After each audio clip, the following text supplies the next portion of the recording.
Good afternoon, ladies and gentlemen. I'd like to welcome you to the Tuesday, April 4th, 2017 meeting, the pre-agenda meeting of Burke County Board of Commissioners. And I'm sorry you're behind me, but so I'm talking to you, okay? I appreciate your presence, and at this time I'll acknowledge appreciation to Oak Hill, and I'm sure Oak Hill folks may be here.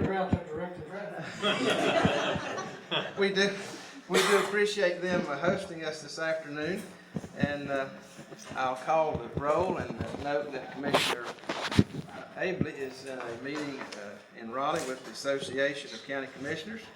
I would ask you to silence your mobile devices at this time, and ask speakers to who will be presenting today to please come to the far end of the table and use the microphone so that our IT folks can get a good recording of our meeting. At this time, I'm going to recognize Commissioner Carswell for a moment of personal privilege.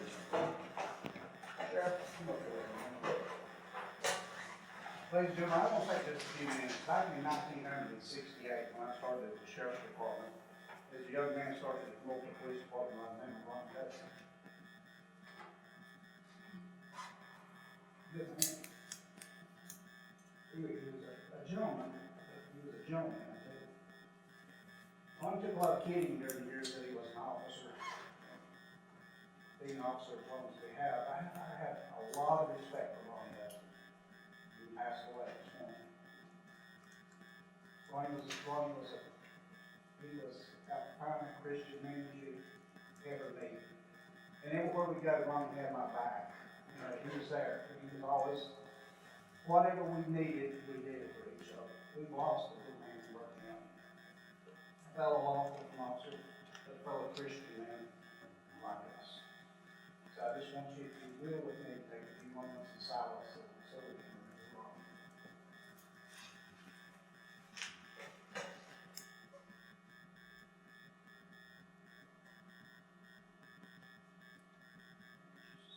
Thank you so much.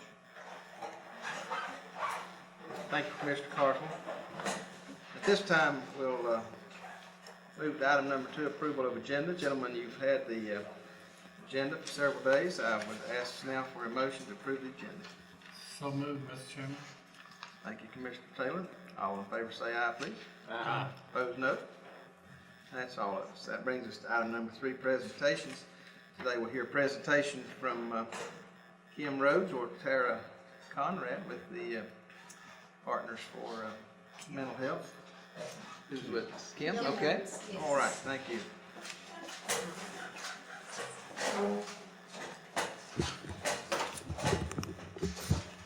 Thank you for having me. Is that okay? Can you hear me? I am here on behalf of the Adult and Child Collaborative, as well as a planning committee with Blue Ridge Healthcare and Burke County Health Department. And we are planning events for May for Mental Health Awareness Month. And one of the activities that we have planned is to ask Burke County Commissioners, as well as all county townships, to sign a proclamation declaring May as Mental Health Awareness Month. And we do have a calendar we're working on with events that we'll be doing during that month, but I don't have it with me. We'll have it at the regular meeting on the 18th. All right. Thank you very much. Any questions for Kim on this matter? All right. Well, without objection, this item will remain on the agenda. Thank you, Kim, for being here. That brings us to item 4, scheduled public hearings. First item will be a zoning text amendment, 2017-02. Public hearing at 6 o'clock at our regular meeting, and Peter Mentor will present that item. Thank you, Mr. Chairman. Good to be here with y'all today. Want to present zoning text amendment 2017-02. It's an amendment to the zoning ordinance of Burke County. The request is to amend sections 402, that's our definition section. Section 920, that's our table of permitted and permissible uses. And also section 1119, that's our section that has requirements for kennels. The establishment of this text amendment revision is to bring our ordinance, zoning ordinance, more better compliant with the Animal Welfare Act of North Carolina, and to also be more compatible with the animal ordinance, Burke County, through the Code of Ordinances. So to get into the First Amendment of Section 402, that would be the definition of kennels. And the proposed amendment is to completely strike the definition of kennel commercial.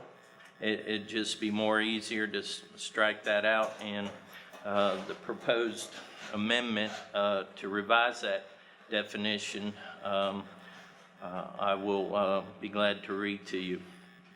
So what we're doing here is removing kennel commercial. It's just going to read kennel now, and that definition would be as followed. An establishment or premises wherein any person engages in a business or keeps or maintains 10 or more domesticated animals over 4 months of age at any one time, or an establishment wherein any person engages in the business or practice of keeping or selling more than 1 litter of domesticated animals at any one time. Domesticated animals for the purpose of this ordinance shall be defined as dogs, cats, and other generally accepted household pets.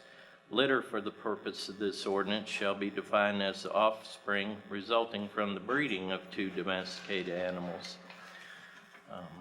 Moving down to item 1 under the definition, there is a provision to exempt ownership of domesticated animals for one's owning, hunting, and tracking purposes. That's something that's consistent with the Animal Welfare Act. That's an exemption also in those state statutes as well. So that's the proposed amendment change to Section 402. And if you have any questions about that section, I can take them or move on to Section 920. Any questions on this section for Pete? Mr. Chairman, not necessarily a question, a clarification. If 402 says you can keep up to 10 and you're not a kennel, and if you're a kennel, you start at 10, we got a duplication of 10. I have an idea they intend that to be 11 or more. So you got 10 on both sides.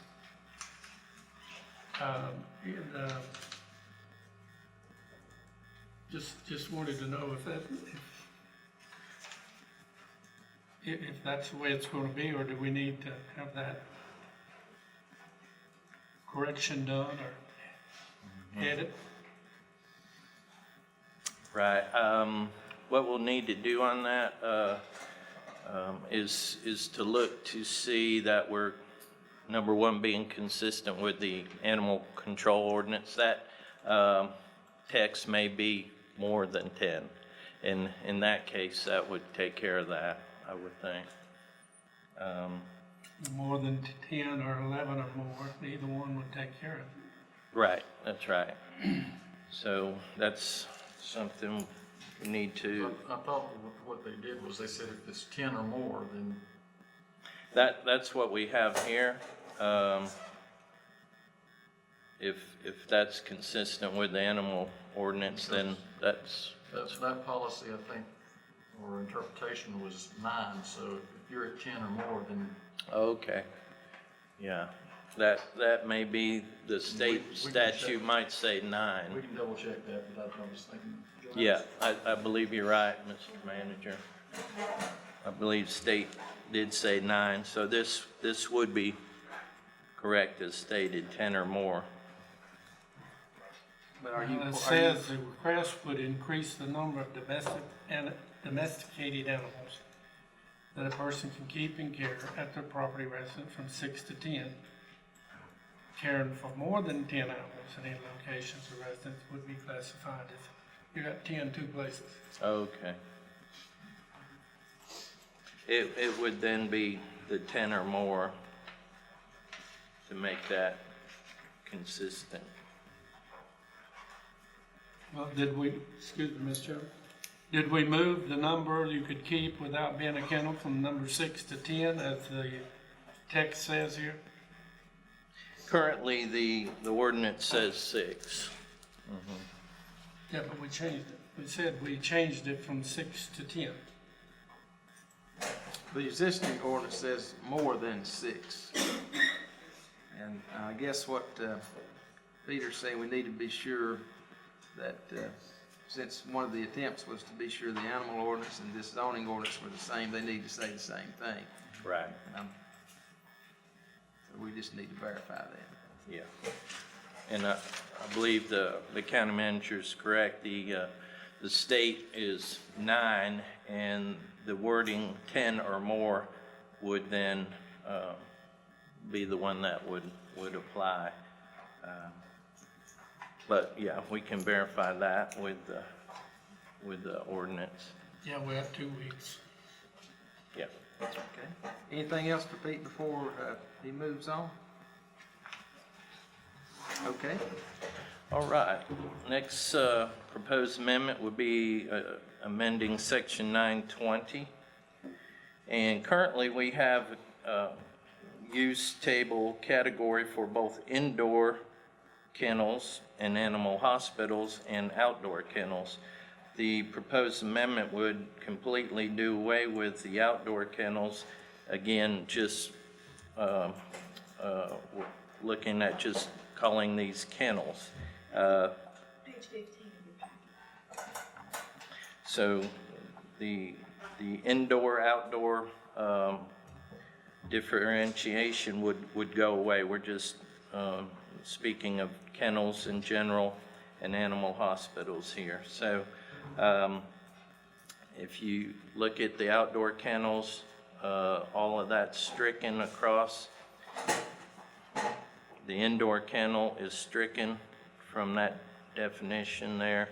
And we have also stricken the conditional use approval for kennels in the R3 zoning district. We felt that the R3 zoning district is a medium density residential district, and to allow kennels may not be appropriate in that district. So staff is proposing removing that from the R3 district, and then also over in the industrial district and industrial conditional district as well. So what would be left then would be kennels and animal hospitals would be conditional approved uses within the RMU district, the neighborhood business district, the general business district, and the general business conditional district. Any questions on that?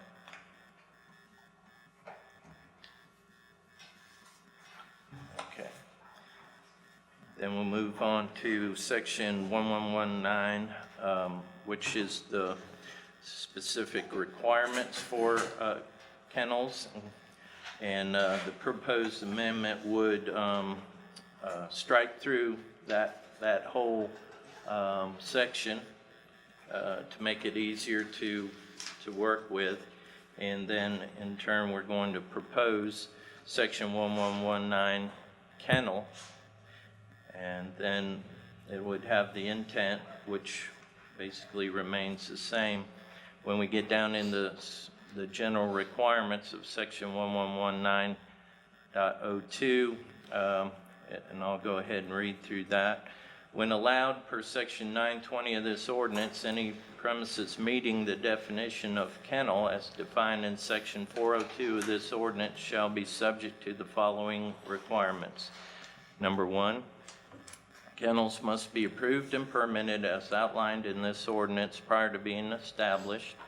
Kennels are subject to the site plan requirements of Article 13 and Articles 20 and 21 if applicable. Number 3, kennels, all buildings, runs, shelters, housing animals shall be located at least 250 feet from property lines. Number 4, all animals must be contained within a fenced enclosure or structural building.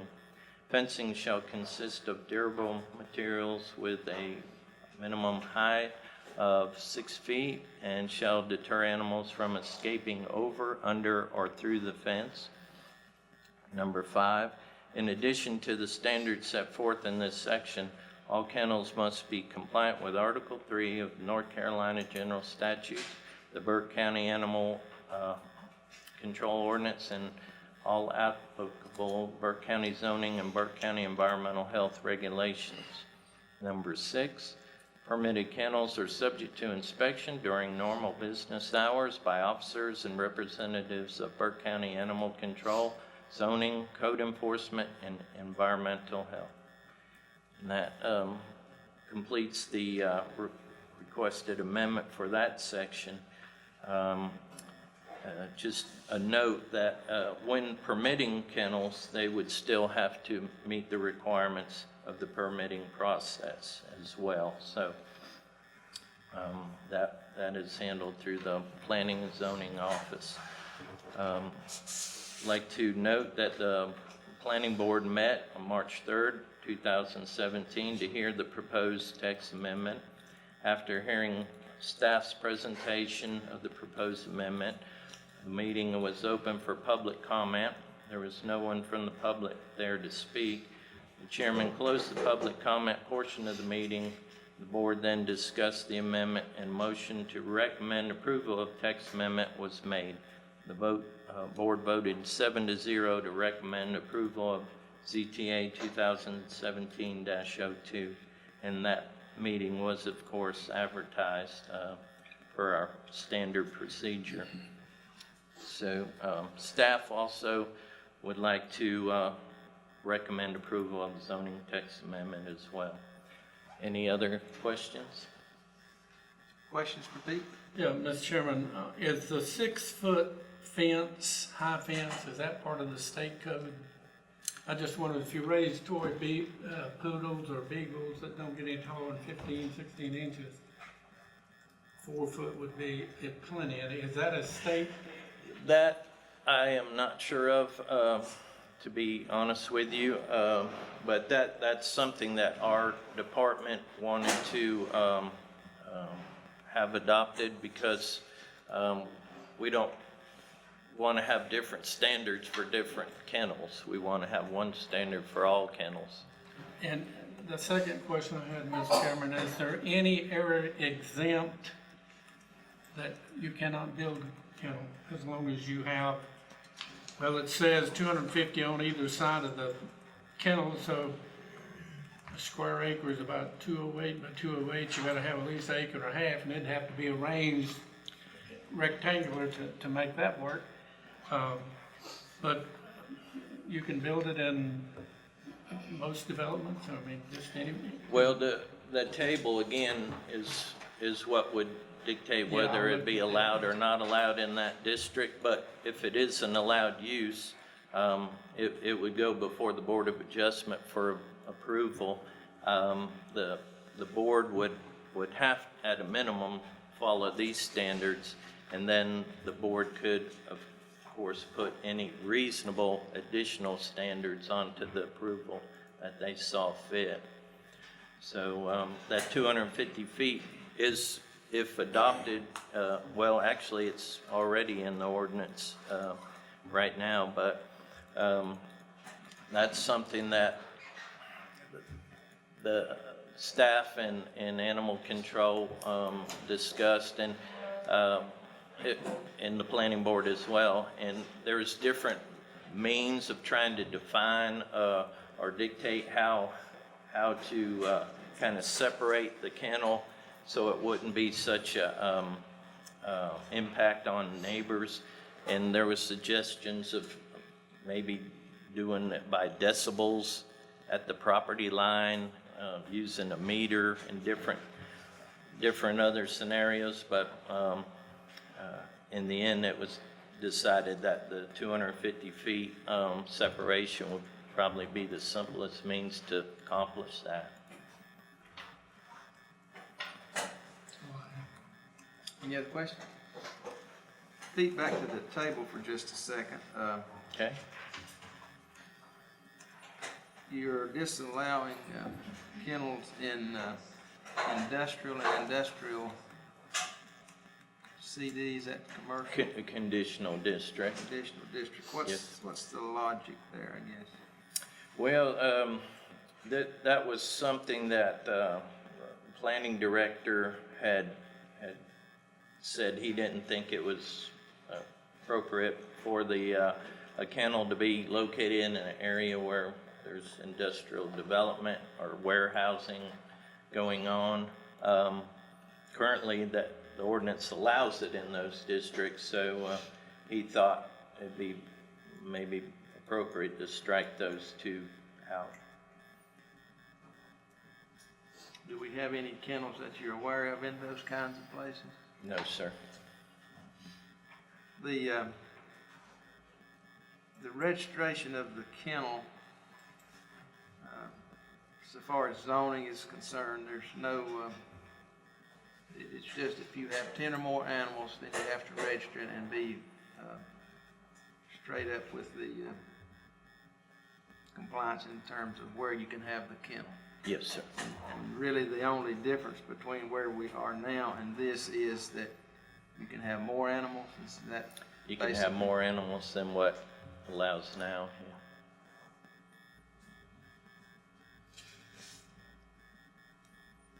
Yeah. Any other questions for Pete?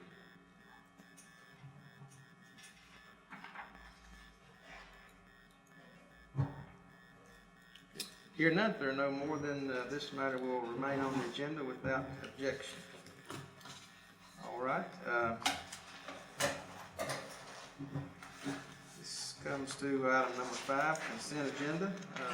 First item is appointment to Tourism and Development Authority. Madam Clerk. Thank you, Mr. Chairman, members of the board. Seat number 6, Travel Tourism at Large seat on the Tourism Development Authority is vacant. An application was received from Jared Bailey for your consideration. The term is for 2 years ending December 31st, 2018. Questions on this item? Appears to be a good candidate. I actually recommended him to TDA. He's very well qualified. All right. Hearing no other questions, this item will remain on the agenda without objection. Item 2, Child Protection, Child Fatality Appointment and Reappointments. Madam Clerk. Thank you, Mr. Chairman. We have several terms on the Child Protection, Child Fatality board that we need to take care of. Steve Wisnut, our Honorable Sheriff, fills seat number 1 for law enforcement. Dane Moore, seat number 2, EMS. Chris Jernigan, seat number 4, at large. The sheriff and Mr. Jernigan desire reappointment, but Mr. Moore is unable to attend the meetings. So we have found a replacement for him, and that's Major Jason Black. So we would be asking to reappoint Sheriff Wisnut and Mr. Jernigan, and to appoint Jason Black for a 3-year term ending April 30th, 2020. Questions? Mr. Chairman, just to make sure that we got some more good candidates, is in that position, is there a term limit of how many times you can serve? Which seat? All of us, for the child protection family. Just the general limit that we have in the Code of Ordinance. I'm not aware of any others, and some of those are, those are required by the state. Okay. Other questions? Hearing none, that'll remain on the agenda without objection. Item number 3, County Manager Proclamation declaring April 18th, 2017 as Lineman Appreciation Day. County Manager. Chairman, we received a request to do the recognition of these people. They are out. They're usually the first ones out once the storm is over with to get electricity reestablished, and they are definitely working in dangerous and hazardous circumstances, as well as trying to make sure that the area is safe for our EMS and our sheriffs and any other first responders. So this is just an opportunity to recognize them. All right, any questions on this matter? All right, well, I certainly wouldn't object to that. I started saying, what's your objection? I got a son-in-law as a lineman, so I know he'll be pleased. Okay, this was initiated several years ago, and it's been well received across the industry, and and I'm glad that we'll be doing that. So without objection, this will remain on the agenda.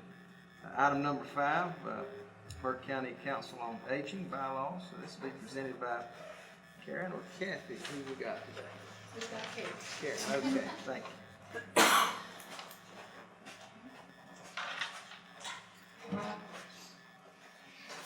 Thank you. I'd like to also thank you for all you do for the older adults in Burke County. The Council on Aging really appreciates that. Our bylaws say that we will review our bylaws every 2 years, and that is why I'm here, so that you can improve that. The only changes that we made were we changed senior citizens to older adults, trying to make everything consistent.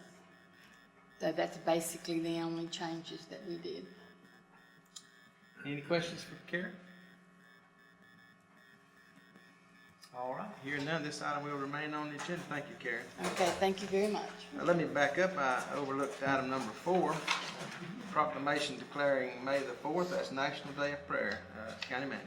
Thank you, Mr. Chairman, members of the board. I think we've been doing this for a time or two, a year or two at least. And this predates the founding of the United States of America, as evidenced by the Continental Congress proclamation in 1775, setting aside a day of prayer. So if the board is agreeable, then we will go ahead and formally acknowledge that. Questions on this matter? If allowed, Mr. Chairman, amen and amen. That's a good point. Thank you, sir.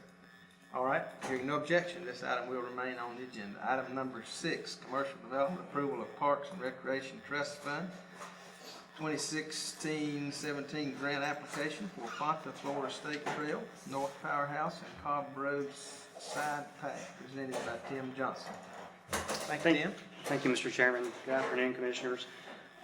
This item, if y'all remember, last summer we applied for an NCDOT grant to cover design, engineering, and right-of-way and easement acquisition along North Powerhouse and Cobb Roads for the Fonta Florida State Trail.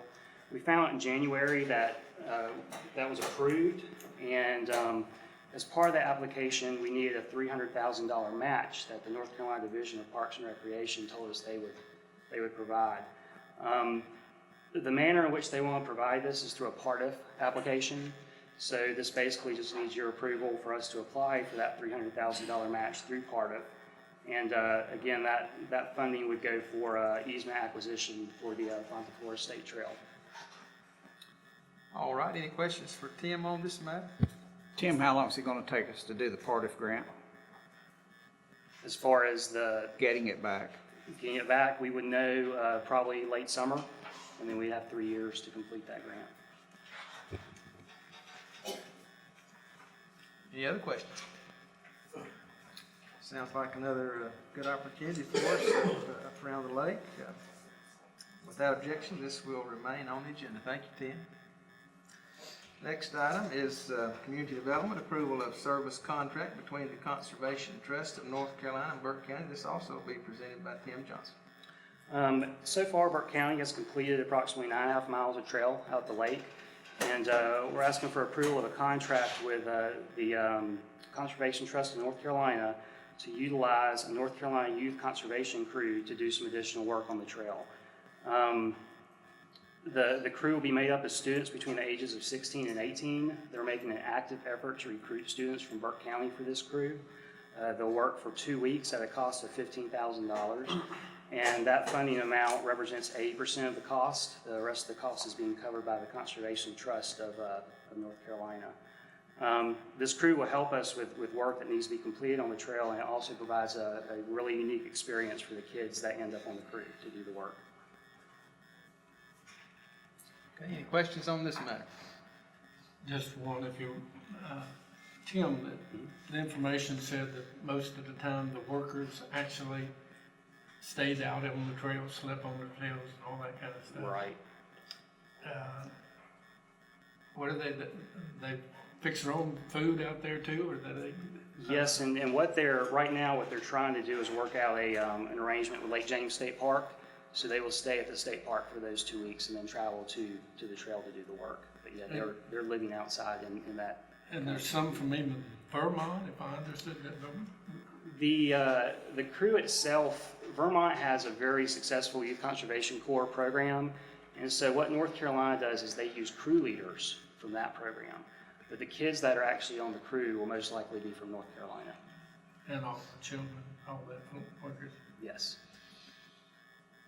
That's all I have. Just All right. Any other questions?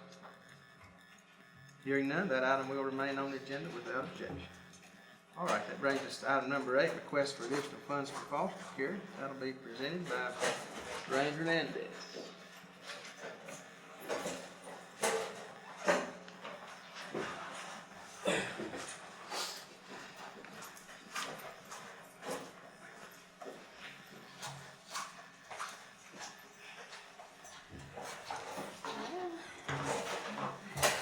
Good afternoon, everybody.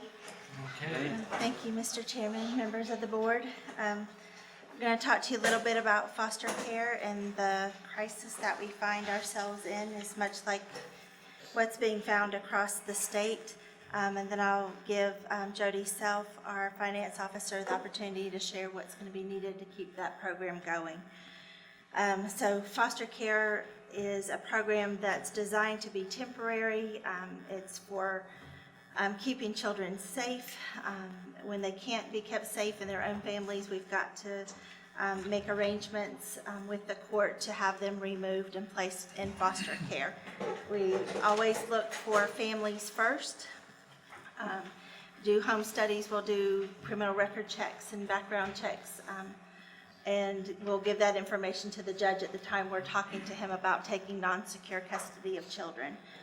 So we have seen a huge increase in the numbers of kids coming into foster care. Most of it has to do with substance abuse. Almost all of it has to do with substance abuse in one way or another. There's lots of good families struggling. When we reach out to extended family, sometimes they're tired. They're dealing with the adult child that has the substance abuse problem. They can't always assume that extra duty of taking the kids on too.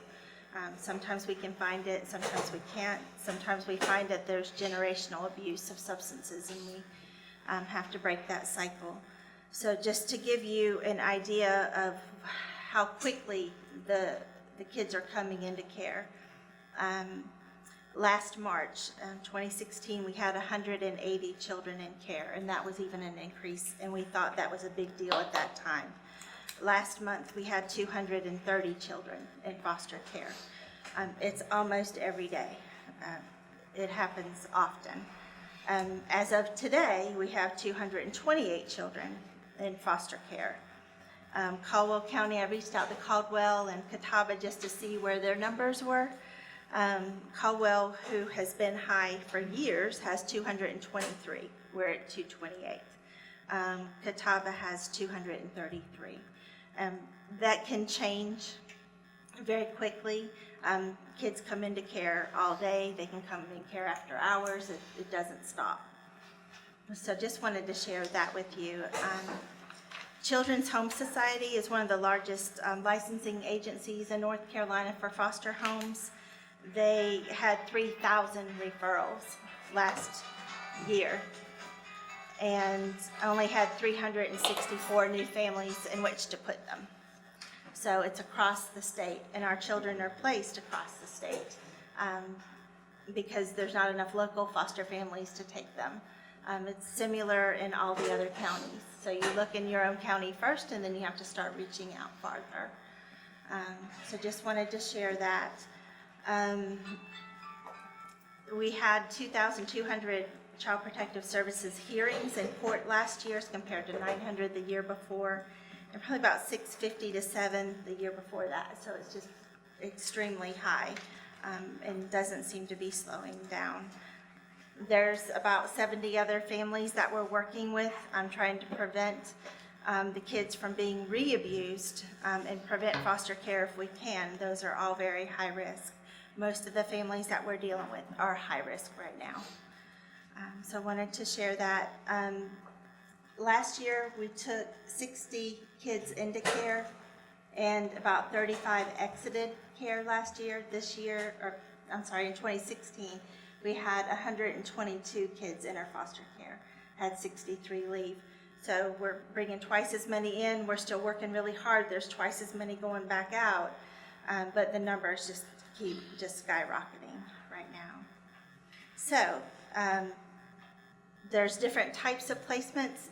We've got regular foster homes in our local community, and there's a pay scale for that. There's a much higher pay if you have to go to group care. And Jody can talk a little bit about that too, but what we're finding across the state is that as we're using all the local foster families, we're having to utilize group care a lot more, which is very expensive. There is a match to this funding for placements. It's between 50 and 84% reimbursement, and that reimbursement rate has to do with lots of different contributing factors, but where the child was at 6 months before it came into care, what the household income was, how many people were in the household, whether the judge found reasonable efforts to prevent children from coming into care or not, whether a court order was properly written or not. I mean, all of those things affect the reimbursement rate, but 50 to 84% is what that reimbursement rate is on what we're asking. And what we would like to do is use lapped salaries, which I hate to even have because I would have rather had my staff all present to help with all of these families. But because we were understaffed, we can utilize those salaries to help cover the foster care piece. But I'll let Jody speak further to that unless anybody has any questions about foster care in general. Questions?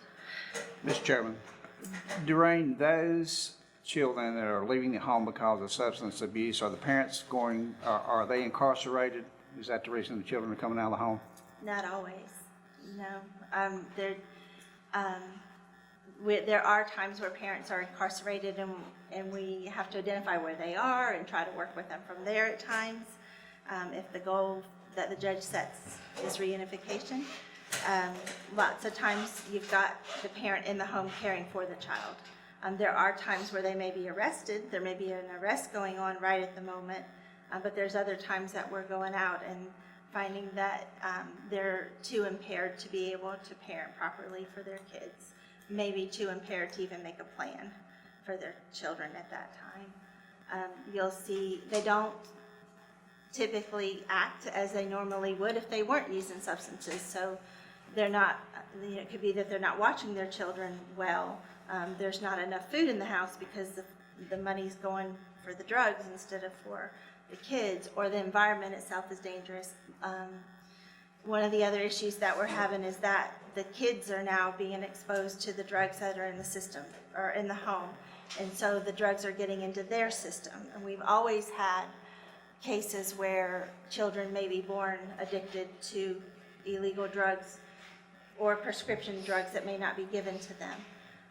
That's still happening, and then you still have your teenagers who are taking chances that they shouldn't, or young 20-year-olds taking chances that they shouldn't. But what we're finding is the kids that are toddlers and even elementary school are getting it in their system because it's out there and they're not paying attention to where it is, and they're even testing positive. And it's something new. Opioids. Opioid, yes, and meth seem to be a big problem right now. How are you getting the referrals to go? The community calls in the reports and will let us know that they're concerned and why. And then we have to look at the information that they give us and determine if that information in that report were found to be true, would it meet the legal definition of abuse, neglect, or dependency? And if it is, then we screen it in, and then they either go out immediately within 24 hours or 72 hours. So. Makes me wonder how many reports we're not getting. Yeah. And we're not getting some reports, correct? Our reports went down maybe by 100 last year, not a lot. I think when I look at the numbers, what I'm seeing is that we continue to get reports. It went down, but not by much. We're investigating about the same number as we did the year before, But when we go out there, it's so bad that you can't safely leave them there. And so we're skipping the in-home services piece. Well, it's not skipping it, it's not increasing. So we also have in-home services where we can try to work with the family before the child enters foster care. Those numbers are staying the same too. But when we go out, it's so bad, we're jumping right over to foster care. The judges are not saying, be careful, you're taking too many, or this doesn't, you have to call a judge and give the judge your information about what you found to be true. And then within a week, you have a full hearing on that information. We're not losing these cases. Your estimation of $1.1 million, how many months is that covering for the remainder of the 16-17 fiscal year? When I originally did this report for you, that would have covered the 4 months that we have remaining in the fiscal year. The numbers have gone up a little since then. At that time, we had 220 children in foster care with 64 in paid placements. We now have 230 kids in foster care with 168 in paid placements. And we pay more when we send them further away from home, correct? Right, and depending on the type of home, if it's a foster, just a regular foster home, it's much less, but in some of the group homes, we're paying over $4,000 a month per child. Is there anything on the horizon that the state that's in the General Assembly is addressing this issue that you're aware of? I don't know that they're addressing the foster care issue. I think they're trying to address the opioid issue, which is very helpful.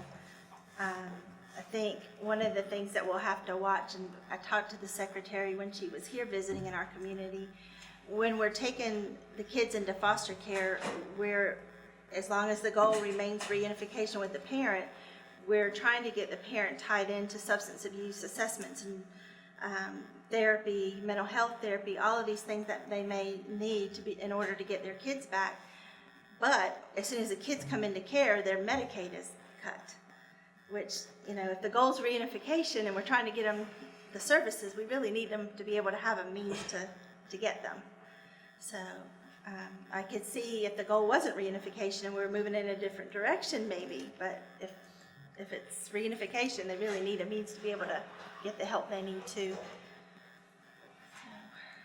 Thank you. Thank you, Mr. Chairman. Mr. Chairman, I just had one question. So you're talking about the goal for reunification. Is that percentage of that goal going down each year, or are you seeing less?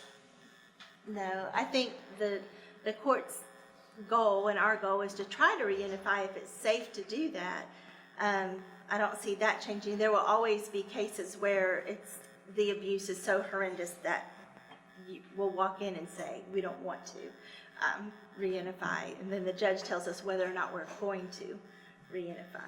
So I don't see those numbers changing, that percentage changing. They have made now they want us to have multiple goals at the same time. So the social worker who used to work on reunification and try to get that goal met within 12 months, what would typically happen is we'd get close to 9 months and we would go to the judge and say, they're doing great. These are the things that they've done so far. We want to continue with that goal until the last 12 months and get them reunified, start trial home visits. Now they want you to have reunification as the goal, and then they'll put in another goal. It could be guardianship, it could be adoption, but so now the social workers are working on 2 goals at one time, so twice as much work. Yeah. Mr. Chairman, you said the reimbursement rate would be 84%, is that correct? Up to 4. The state, the children that do not qualify for Title IV funds would get state reimbursement at 50%. But I don't know if you'd like to see these templates where I came up with the numbers, but. Well, no, I just did the math, and 16% of the 1120 in round figures is 180,000. From 180 to 343, it's quite a difference. But I'm just shocked every time I hear the stories of, I guess we call them adults who really don't want to take care of the kids. And for those people, wonderful people, we're willing to adopt somebody or care for somebody that's not their own. I wish I could just hug and kiss every one of them. But I think we still have a challenge before the board, not y'all, to say the least. But sometimes I think the state looks at us as a Santa Claus. I did wear red today, didn't I? Why did I do that? But it's a state-run thing, and they really ought to be the ones supporting this money. But anyhow, it's not going to affect the budget. But I just cringe every time I think about it. And the other question I did have, about to forget the question. If I'm an adult and I'm mean to my kids, or I can't support them, or I don't support them, and you take them from me and I'm gainfully employed, don't I have to pay that money back in? Don't I pay money back into the system? We do do referrals to child support. But you have to, they don't always have top paying jobs. A lot of them are struggling with substance abuse, so they're not able to keep a job. And so that there's not a big payout there. So give me an idea or an ideal or an average. If the judge says to Maynard, you're capable of doing this, what could I expect to pay if he's gonna? In child support, I don't know. I Do you just have- looked at a report recently, and it was anywhere from $50 a month to maybe $200. It wasn't a whole lot. It depends on, I mean, we can do referrals even when they're in prison too, and we do. If they get money even a little bit from working, we'll go after that as well. But these families, not all of them, but a lot of them struggle financially too. They've gotten in trouble with substances, so they'll have issues with the court, and it just snowballs. And so they find themselves without work, without transportation, without a lot. I understand your request, Mr. Chairman, there for the lapse salary money. I just want to go down the road a little further. What you gonna do when you run out of lapse salary money? Yeah, we'll be back. Okay.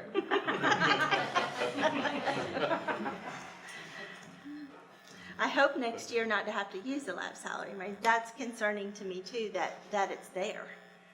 It's difficult to keep staff there to do the job when everybody's at high risk. We have a lot of turnover right now. And that it just grew so very quickly, I think is a struggle for them too. I was going to say something about a systemic problem. How do we fix the problem but it never goes away? The substance abuse problem, the sheriff deals with it every day. You deal with it every day. At one point, I thought it may be correcting itself, but it appears that it's getting worse. It's affecting a lot of good families. It's across the board. You'll see it across the board. Especially with the prescription medications. The doctors are now understanding more about what's prescribing and the effects that it has on the people they've given it to. So they're stopping. When they stop, they try to get it from relatives. They'll go to the street to get it, or they'll go and get a different type of drug to meet that need. So I think just a lot of effort's going to have to go into looking at the best treatment modalities, making sure that they're available. We struggle to try to engage the families. We're working with mental health. They have agreed to give us a position free to our department that would do substance abuse assessments and therapy, and it will allow me to bring that person with us to the home. I can't get the people from their home to somebody to do the assessment. So maybe if we go to them, but I'm definitely open to suggestions. Well, that was where I was going, Johnny. That's a good question. And the sad fact of it is, we can't fix it. And I just read either in the newspaper or on the web, I believe on the internet, that the state is going to have $450 million surplus this year. So why does the county, Johnny, we can't fix it because of the state in it. The state has to fix it, but they sure don't mind making us pay for it. And I think that's a little bit of a rub that I don't appreciate, but I sure would want to rob it from some kid that really needed it, so. But that's always been a concern of mine, of why we get saddled with paying money that we don't hire the people, we don't fire them, we don't do the job description. I go through this quite frequently. You know, we don't choose which car they buy, we don't choose which wife or husband they marry, but we pay the bill. And that's just, it's unfair to local county to keep having to come up with money for a program that the state really operates and should fund. Other questions for Doreen? Okay, Doreen, Jody, thank you for being here. You got something else for us, Jody? There was just one thing, our current, population, the foster care bill for March will be paid this month, and it's probably going to top over 400,000. We currently have 367,000 in our budget, and I don't know if I'm out of order or not, but is there any way that we can expedite maybe an approval that we can use some funds to pay this month?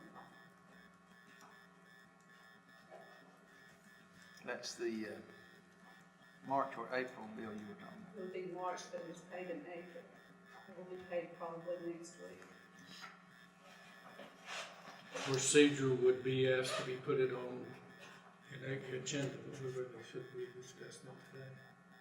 about. All right, it's on our agenda and it'll be approval. So is that, how's that gonna?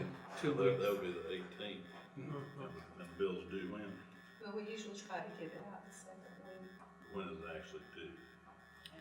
There's no real due date. It's just that these foster families depend on it, and the group homes depend on it to pay their payroll. So, you know, we like to pay it as quickly as we can and keep them on a fairly good schedule.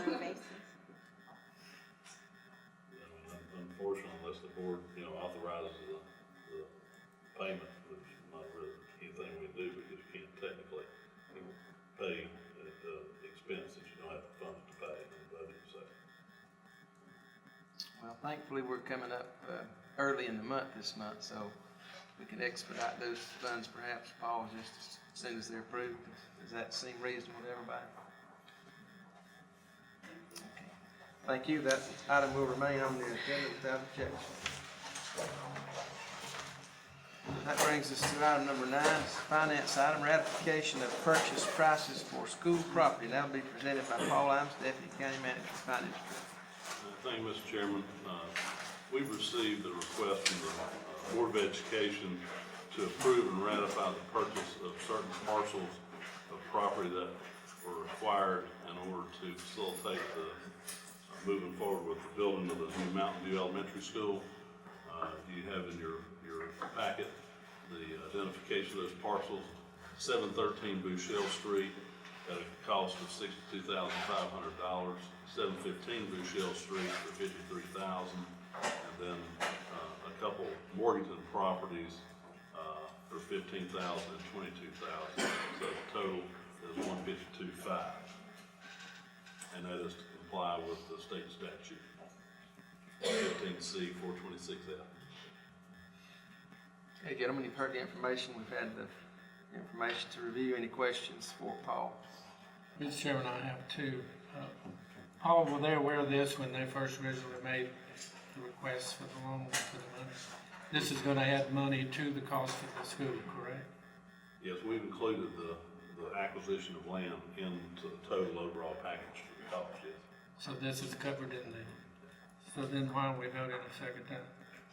Well, the 115C 426F statute requires before the schools can actually purchase the property, the Board of County Commissioners has to approve that. So I think if you look down into your material under the 115C 426 Uniform Budget Format, and you go to item F, and you look down, you'll see that, and actually, I guess you could look and see the last paragraph. I or read 2 that, paragraphs that's the down. reason I asked the question.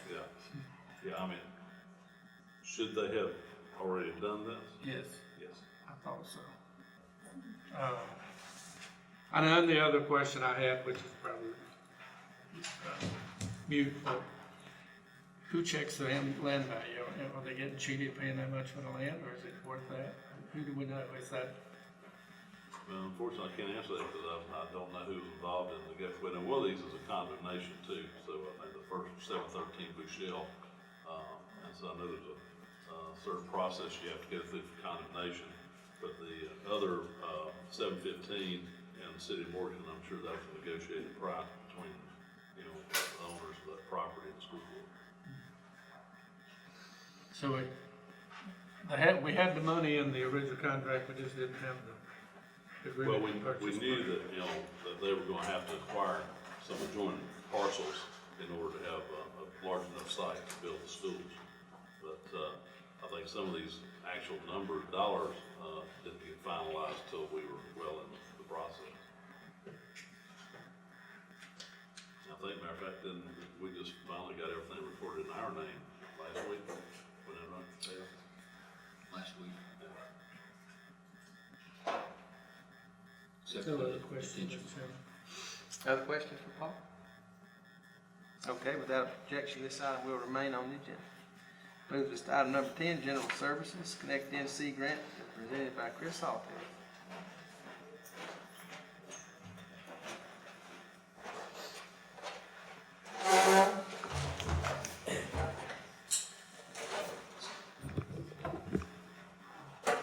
Good afternoon, gentlemen.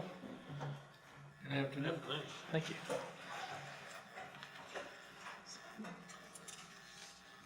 So, a few months back, the North Carolina passed the Connect NC bond, which allowed monies to be opened for utility, lots of things. But one of the things that interests me is the utility portion, of course. This packet in front of you is the application to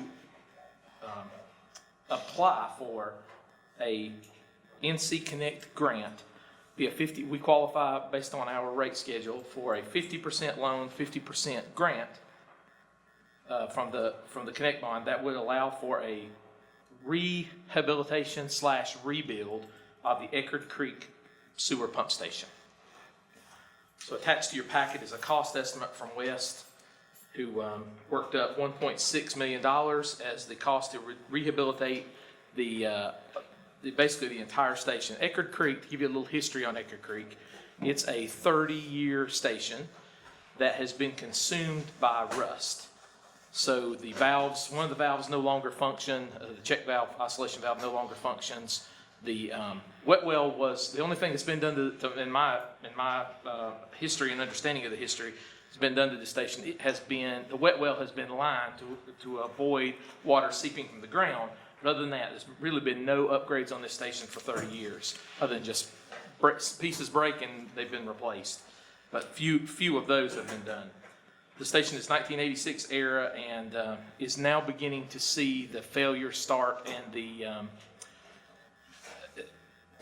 it's been described by some of my staff as a ticking time bomb, and that's a good way. I've been in the can myself and looked at the pumps, and that's a good way to describe it. It's only a matter of time before the station fails. They're both of the valves are completely rusted, being upstaged. Both of the valves are completely rusted, and one of them is not functional anymore. The generator is original generator, doesn't have an ATS, so you have to manually start it in a storm. Lots of bad there. The 1.667, 1.7, whatever you want to look at, is a worst case estimate. Inside that packet, if you look at item number 4, replace 7,600 feet force main. It is old. The force main is from 1978 era, but there's a very good chance that force main is okay and won't need to be replaced. And that's close to $400,000.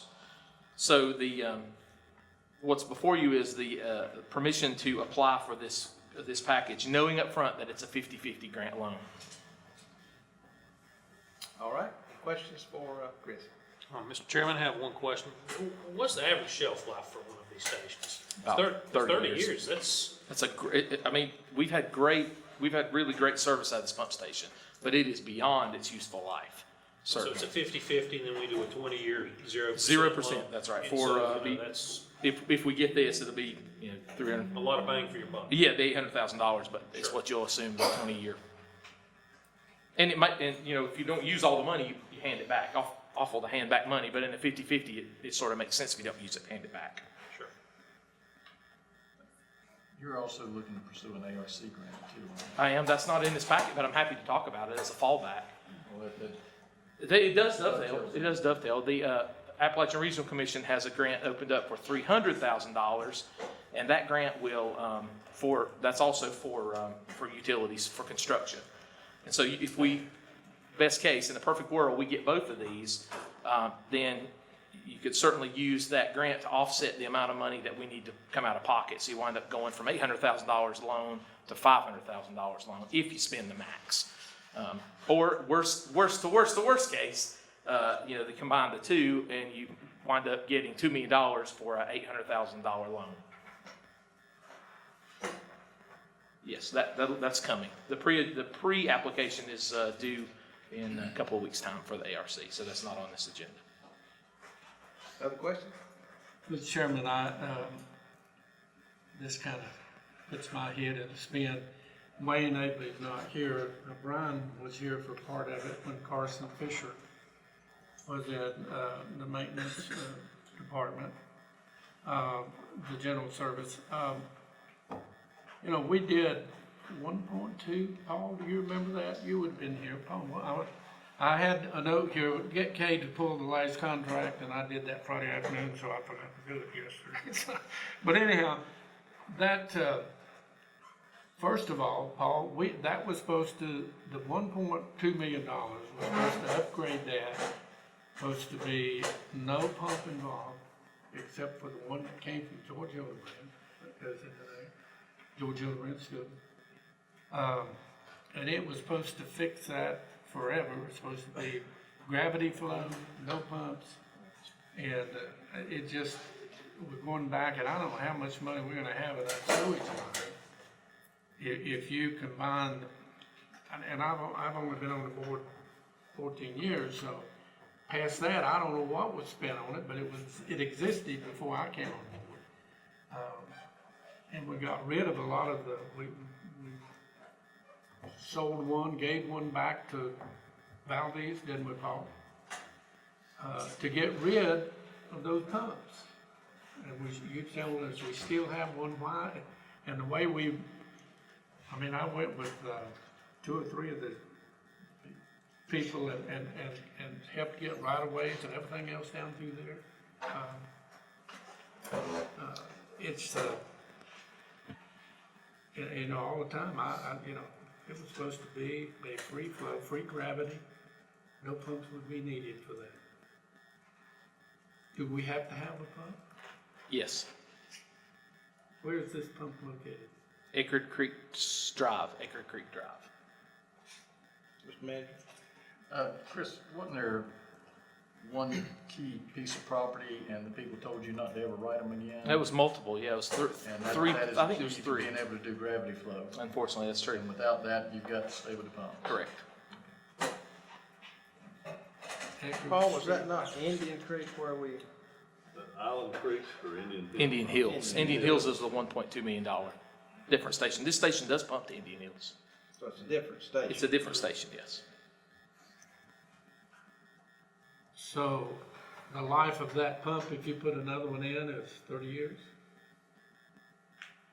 And one other question I had, we talked about that not being able to carry what we needed, and you're talking about a 4-foot pipe? Is that what you said? Is that Indian Hills that you were I talking think the capacity, now, the two different stations, Indian Hills definitely has a capacity issue. That's a separate issue we're working on with West. Eckerd Creek has lots of capacity. It just doesn't have any reliability. So this project would not increase the capacity. There's no need to do that. And you can't use grant money to do that anyway, but there's no need to increase the capacity, but the reliability of this station is teetering on the abyss, in my opinion. It's a different station. Well, from what I hear you telling me, we have no choice. If we're That's my gonna do it, opinion, we yes. just well do it where you get it at least had paid for. Exactly. I'd like to have some one-on-one conversation with you, not just in general with that thing. I'd like to know where we went wrong. Other questions on this matter? All right, hearing none, this item will remain on the agenda without objection. Okay, next item, 11, sewer system asset management plan approval. That also will come from Chris Hoffman. Thank you, gentlemen. If you remember back to last cycle in the fall, in September, we applied for a CDBG water grant to extend the water line along Roney Road, Highway 18 South. And a part of that package, a requirement changed with the rules for CDBG, and you were required to submit an approved asset management plan for the water system. So I built that, you approved it, and there was that was part of the package that went through and was successful in getting that grant. Well, it's no different for this grant with Connect NC. They also require an asset management plan. We're working with a different utility now, working with sewer instead of water. So we also need to approve the sewer plan. Just like last time, we're working right to the bell on this. So what you have is a portion that focuses on Acre Creek. I thought that would be appropriate. We started there first. Of the map with all the assets located for that drainage basin. And then an asset inventory list that contains the condition assessment and any comments about maintenance history or size and also date. And that is located on the last page. That's part of the attachment. So part of the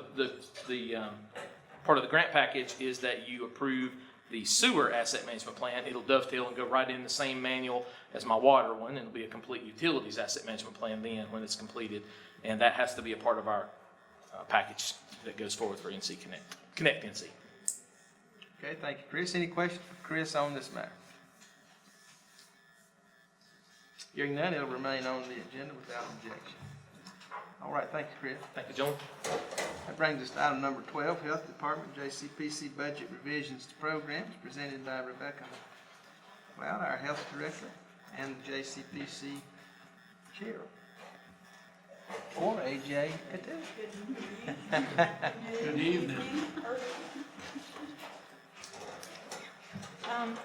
Good afternoon, gentlemen. You're probably familiar with JCPC funded agencies adjusting their budgets about this time every year. And typically it's something that Paul can take care of because it's within the budget parameters and shifting monies from the programs that have been dealing with far more clients than they expected and getting help from the agencies that are dealing with less clients than they expected, which is very helpful. But this year, both the Phoenix Boys Home and the Phoenix Girls Homes were closed. Their parent agency could no longer support the annual loss of revenue. That's a very, as Doreen alluded to, that's a very expensive proposition, and they do a massive amount of fundraising, but they were not able to support those homes. So instead of just a couple of $1,000s being redistributed, we ended up with approximately $18,589 that through the year, the first closure and then now the second closure, we had some funds that the Finance Committee asked that we publish a new, a new RFP and see if we could get some other agencies to apply to serve this population. So 2 new agencies did apply.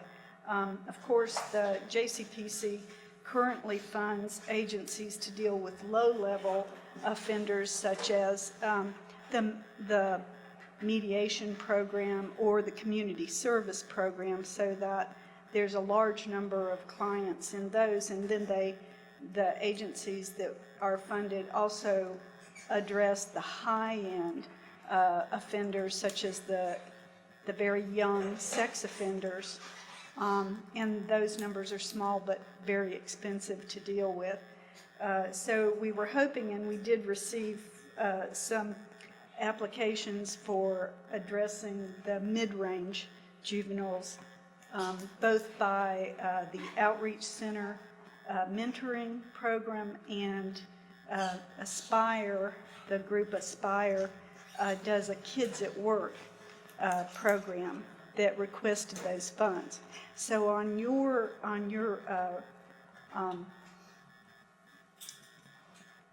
revision of our budget, you'll see that we've asked that the Kids at Work receive $8,200 to begin before the end of this year, putting together their program to serve this county.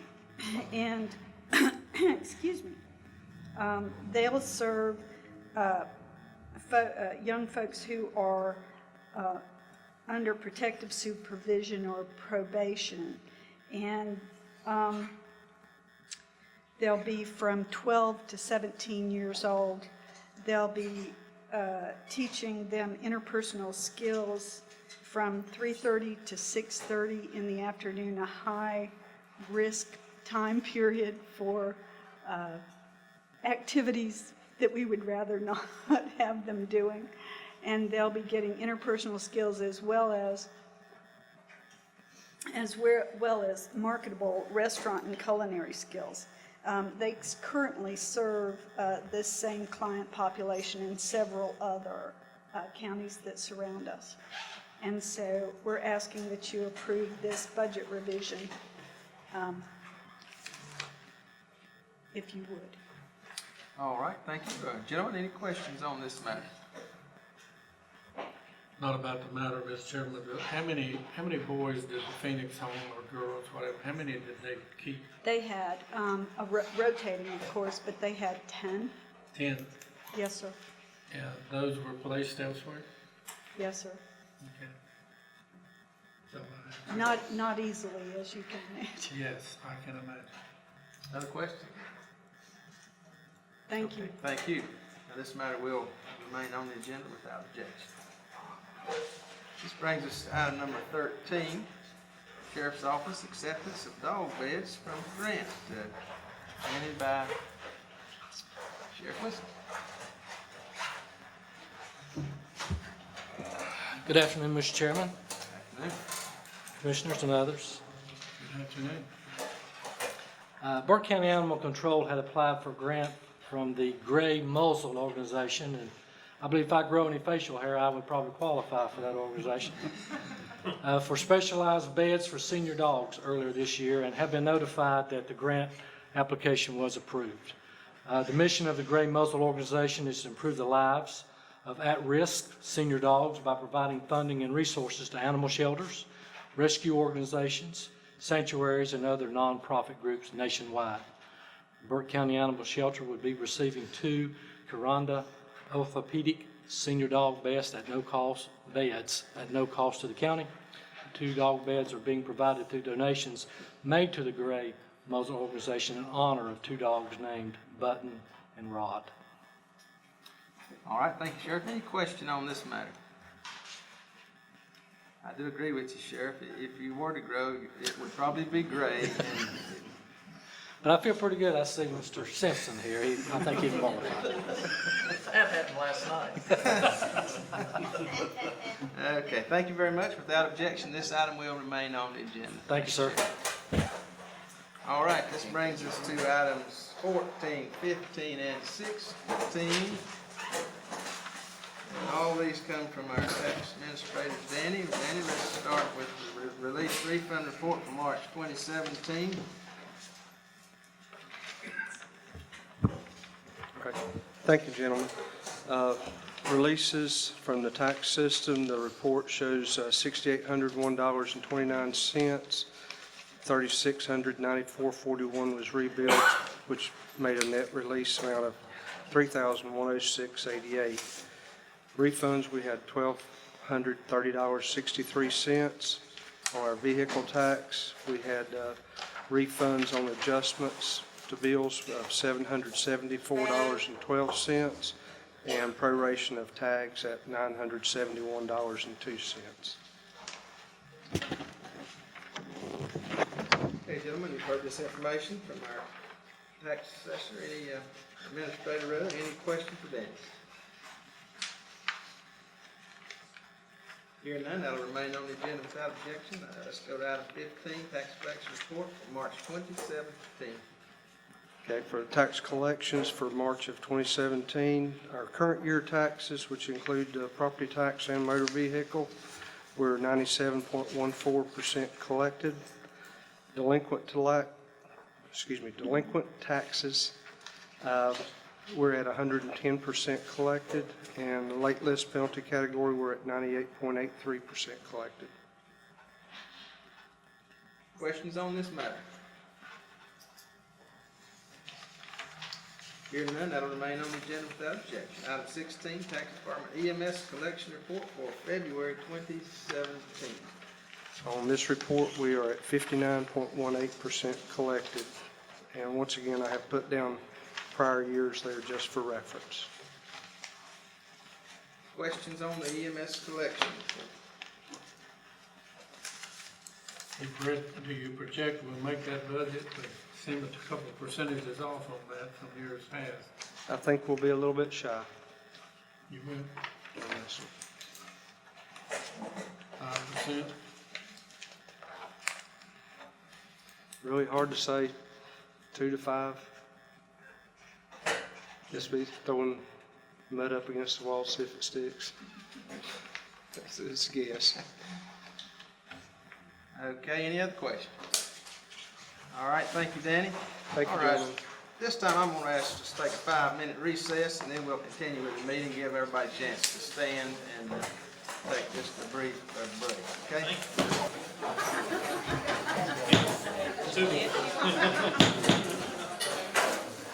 Okay. Thank you very much. We return to order. Hopefully you got a quick breather. This brings us to item number 6, items for decision. We have 2 items to discuss this afternoon. First item is the adoption of animal control ordinance. Of course, as you know, we've been working on revisions to our animal control ordinance for many months now. Let me again express appreciation to both our staff and folks at Animal Control and all many folks that some perhaps I know are here today and others in the community who have provided input all through the process through varying means, whether it be directly or through the internet or through surveys. We've had lots of different means of input, and I want to again express appreciation to everyone who has participated in the process. And so at our last meeting, we discussed several items that we still had concerns about, and those items have continued to be addressed. And I think what I'd like to do today is ask Joanna and Mr. Massey to kind of give us an update on the things that we've discussed from the last meeting. And we won't go back to the beginning and do all that, but just kind of update us on the revisions since our last meeting, and then we'll go from there. All right, thank you, Mr. Chairman. After the last meeting, like you said, we kind of went back to the table and we looked at the community feedback that we were still receiving at the time, as well as the discussion that happened at the last meeting, and we applied it to the current draft that you're looking at before you. All the changes are highlighted in red for easy location and full transparency. A lot of what we did, first and foremost, we completely struck the Class 1 and Class 2 kennel classifications.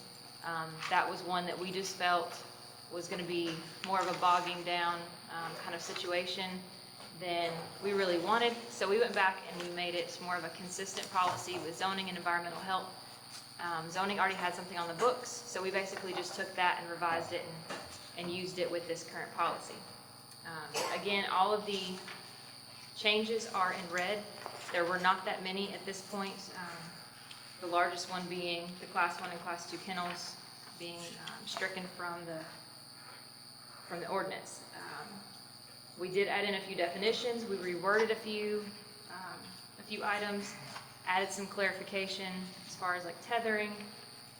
We did take the exemption out on page 10. It was under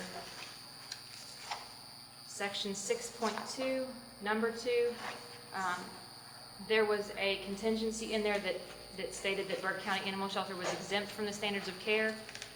To make sure that that was worded the way we intended it to, there was some kind of confusion of what that meant. We reworded it to basically say the animal shelter is a public shelter and must be in compliance with all state standards established for public shelters. That was the original intention, but we just wanted to clarify that. So, as you can see, there were not that many changes.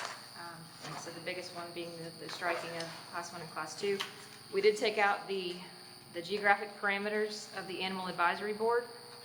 We felt that having the geographic parameter in place would exclude, considering I think there was only one rescue in the eastern part of the county, and we wanted to make sure that that was across the board.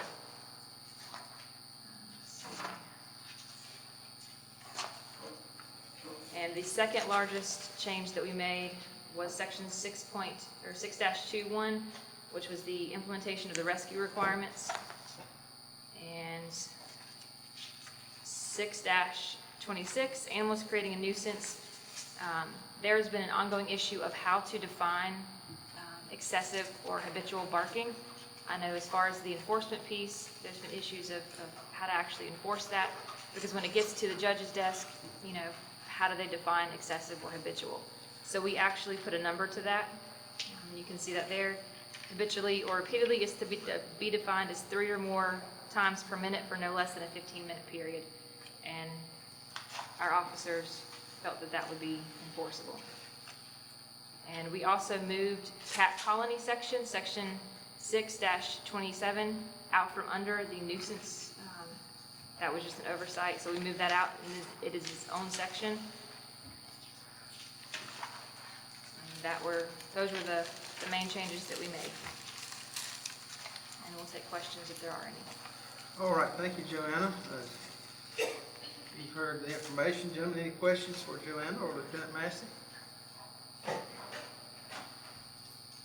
Mr. Chairman, I'd like to bring up a couple items on page 124.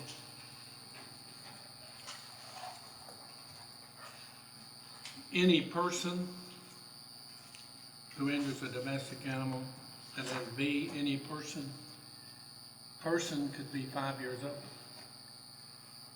And I'm just wondering if we don't need to, any guardian or any adult, that feels like it's a little out of place to say any person. It's on page 124. It's 124. Which number is that? It's it's under item 6-3, 10. animal cruelty, item 10. 10? Yeah, animal. I understand where you're going with it. I'm just saying that, if I had a 5-year-old, I don't think I'd be happy you coming out and arresting my 5-year-old, because and that would actually, it'd be hard to say an adult, that there are some elderly people who don't get out much, and sometimes it just, but anyhow, I understand the purpose of the. 6-2 under cruelty, 6-3.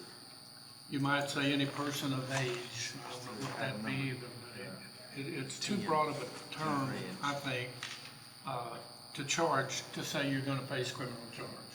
That's the point. Now that was section 6-3, number 10? Mm-hmm.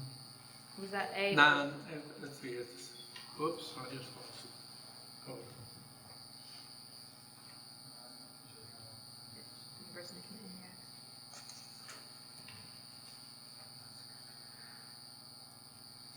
Is that based off the state statute? Do the statutes specifically use the term person? I suspect they do. For my understanding, that language was the same, but we can check on that. And, Counsel, do you happen to know, is this term any person often used in the general statutes? I think it is, and there is a general common law presumption about at what point someone becomes old enough to be responsible for their actions. Usually that's considered, age between 8 and 10. And then between that and adulthood, they're responsible for some things, but not for others. So I don't see that as being wrong in the ordinance.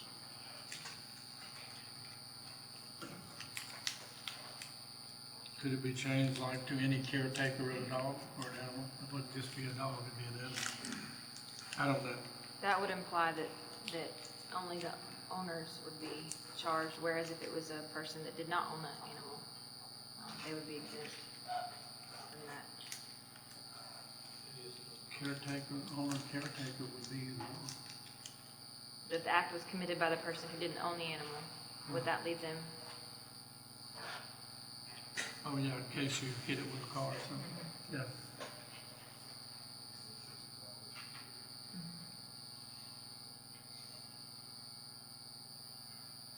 Other questions? I was not through, I was waiting. Okay, carry on. On page 130, this one makes my head spin a little bit too.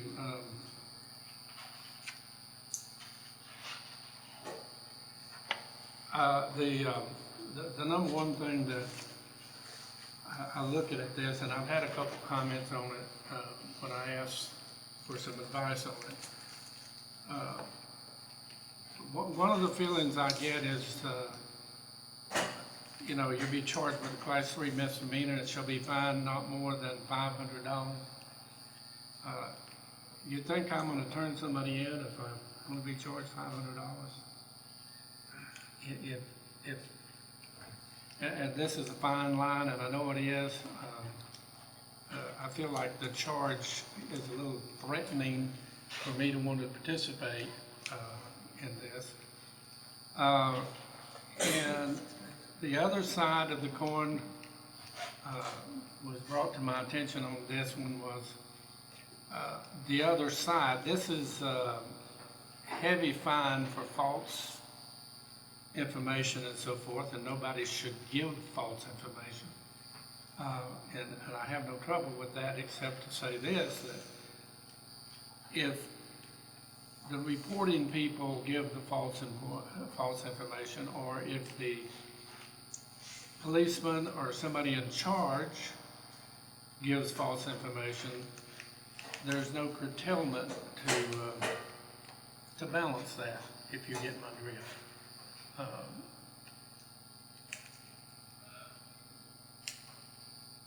And 99.9% of people want to be good, and they wouldn't lie. But that other 1%, for heaven's sakes, folks, we had 2 DAs that got dismissed the other for misbehavior, so to speak, or whatever. I think that needs, I'm going to say, some tweaking, and I don't have the information to give you, Joanna. I did not. But I feel like that's a little overkill, if that's a good word, or overreaching. Now, as far as just general law enforcement, and I may have to refer to the sheriff on this one, as far as general false reporting or frivolous reporting, what are the overarching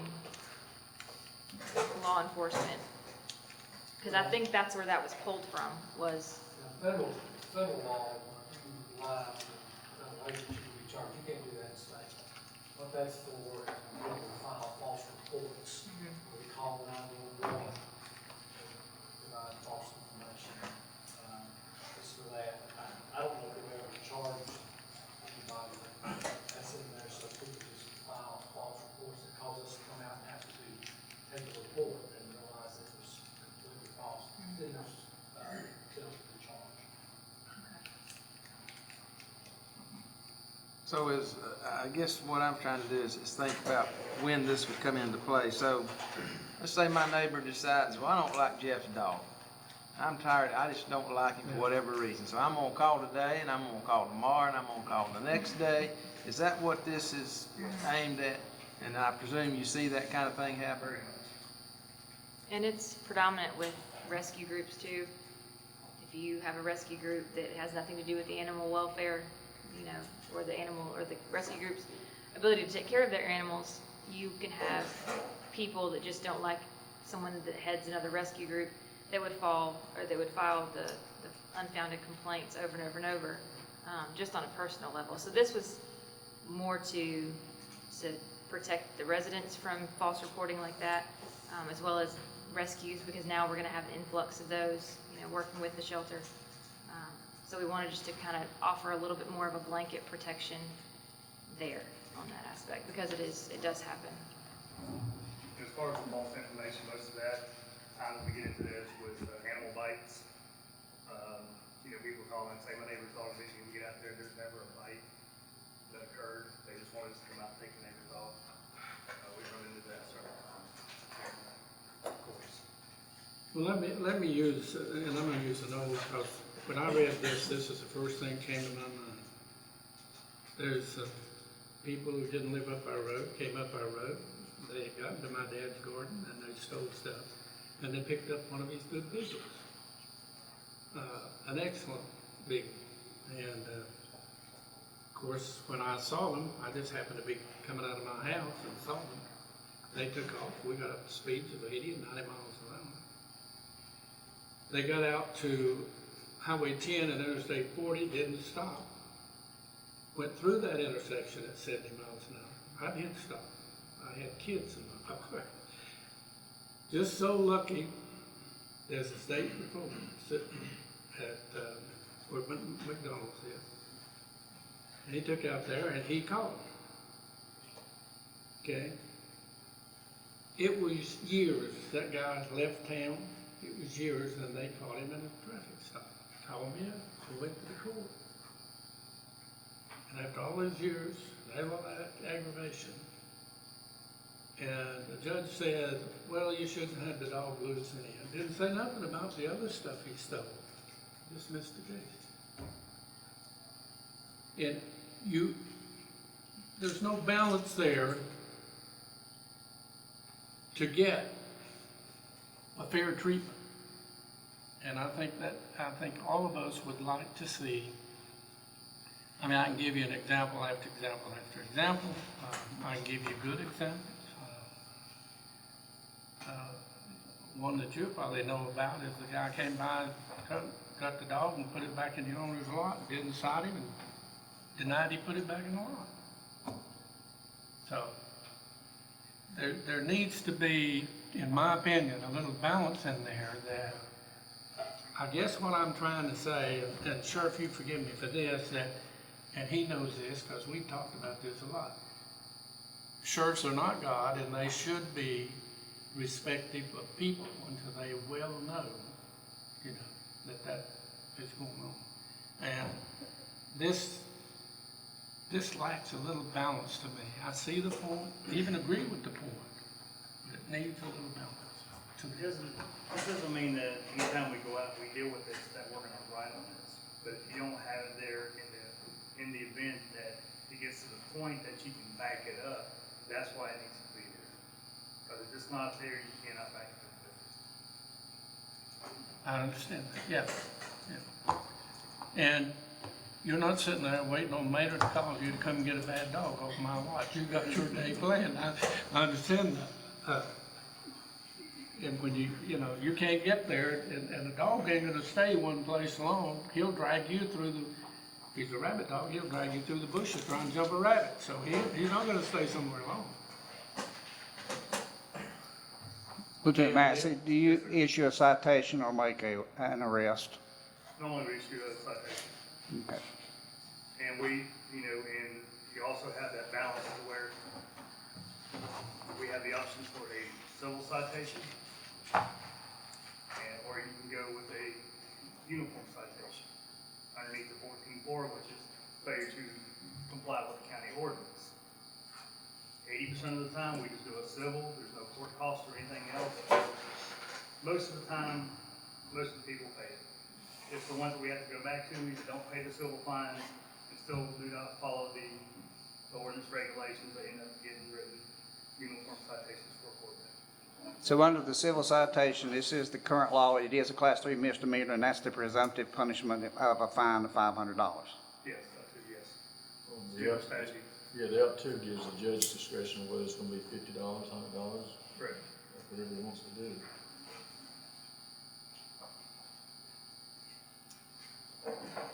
Any other comments?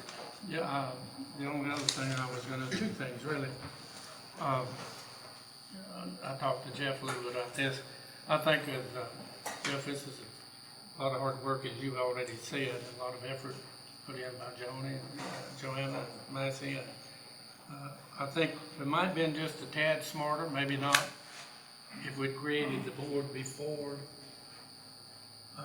we did this policy, so we'd have had that input. But I think what I would like to say to people who may want some changes, that this is an ordinance. It's not in stone. And as we go through and develop this board and policy, it can be tweaked and it can be corrected. And that we're not about to please the 100% of the people. Jesus himself couldn't please all the people, but I think it gives us a good starting point to get started. And I think it can be, after we see how it's enacted. You never know till you really work something, how wonderful it's going to work, or whether it's going to need some improvement. So for that, the comment made to me at a gathering the other day was you need to tell those people we've got enough rules and regulations, we don't need any more. We just need to enforce the ones we got. And I've heard that about a lot of things lately, immigrants and everything else. But my response to them was this, is that we were requested to look at it and we were requested to change it, and we were trying to fulfill that obligation as a board of commissioners. And with that, I'll be quiet. Thank you, Commissioner Taylor. Any other comments on this matter? All right, well, I will just add I concur with Commissioner Taylor. I think that we've made a lot of good progress here. I think it's a step forward, what we are proposing. It may not be the final step, but it certainly is improvement from where we are, and I hope that it can be seen that way going forward. So, no other questions. This item will remain on the agenda. Thank you, Joanna and Lieutenant Massey, for all of your efforts. And again, thanks to everyone who has provided input and conversation all through the process. That brings us to item number 2, County Manager approval of jail construction schematic plans presented by County Manager and Jack Hemphill, our architect on this project. Thank you, Mr. Chairman, members of the board. We have Mr. Hemphill here and another of his associates. He has the plans that had been developed to the schematic design for approval that were presented back last year. And those plans really haven't had any significant change that I'm aware of, because the board decided to stop moving forward with the project. Depending on what the board would like to ask him, he's here to answer questions. There are some changes as far as the fees and anticipated construction costs due to time passage and the anticipated increase of materials and labor that would be necessary for the project. So, Mr. Hemphill, I don't come up the works. If you want to take it from there? Be happy to. Thank you. And if those of you that don't know, Jack Hemphill, the Hemphill part of Hemphill Randall. This is Frank Randall, the Randall part of Hemphill Randall. And we run the show and our architecture practice. And my understanding of our mission today is to bring up to the memory of those that saw this in the past, what we had presented just about a year ago, the schematic design. And for those of you that may not have been here a year ago, kind of a quick overview. And we're going to do it very quickly. This is the schematic design package here. There are 22 sheets of drawings in this package. We're only going to show about 6 of them, just to give you kind of, like I said, just an overview. And one other thing, just by the way of refreshment, the entire process takes 5 stages. First one is the schematic design stage, the second is the design development stage, then the construction drawing stage, then the bidding, and then the construction. In the event that the county decides to move forward with this, we've done the schematic design package. If that's acceptable to the county, we will finish up the design development package. We will finish a site package that will be bid and biddable by August. That way, the contractor can get all your site work done by the end of the year, so we're not going to be trying to dig ditches, holes, and pour concrete in January and February. It telescopes the overall time down quite a bit. Under that scenario, we're looking at a finished product, meaning a finished jail, in September 2019. And I believe that's just a little over a year from where it was. We said this time last year, I believe we said August 2018, isn't that right? Yes, sir. All right. And so, Frank, I'm going to let Frank run through the plans. All right. We've got our site plan here that shows the general, as soon as I turn this thing off. Well, I'll do it without the pointer. We've got our basic site plan that we show here. The parking lot that's shown shaded down towards the bottom end of the sheet is where public parking will come in. Great. Hey, it works. Appreciate it. Here we've got public parking. There's also the vehicular sally port where the officers will bring inmates in. The main building is this area here with the housing unit on this end of the building, and then we've got booking, magistrate, and kitchen areas towards that end of the building. Towards this area we've got the employee parking. This is actually an existing building there that will remain. And then along this is Government Drive here, so down towards this end is where Interstate Route 40 is located. And then the existing Burke-Catawba facility is over on this side of the site.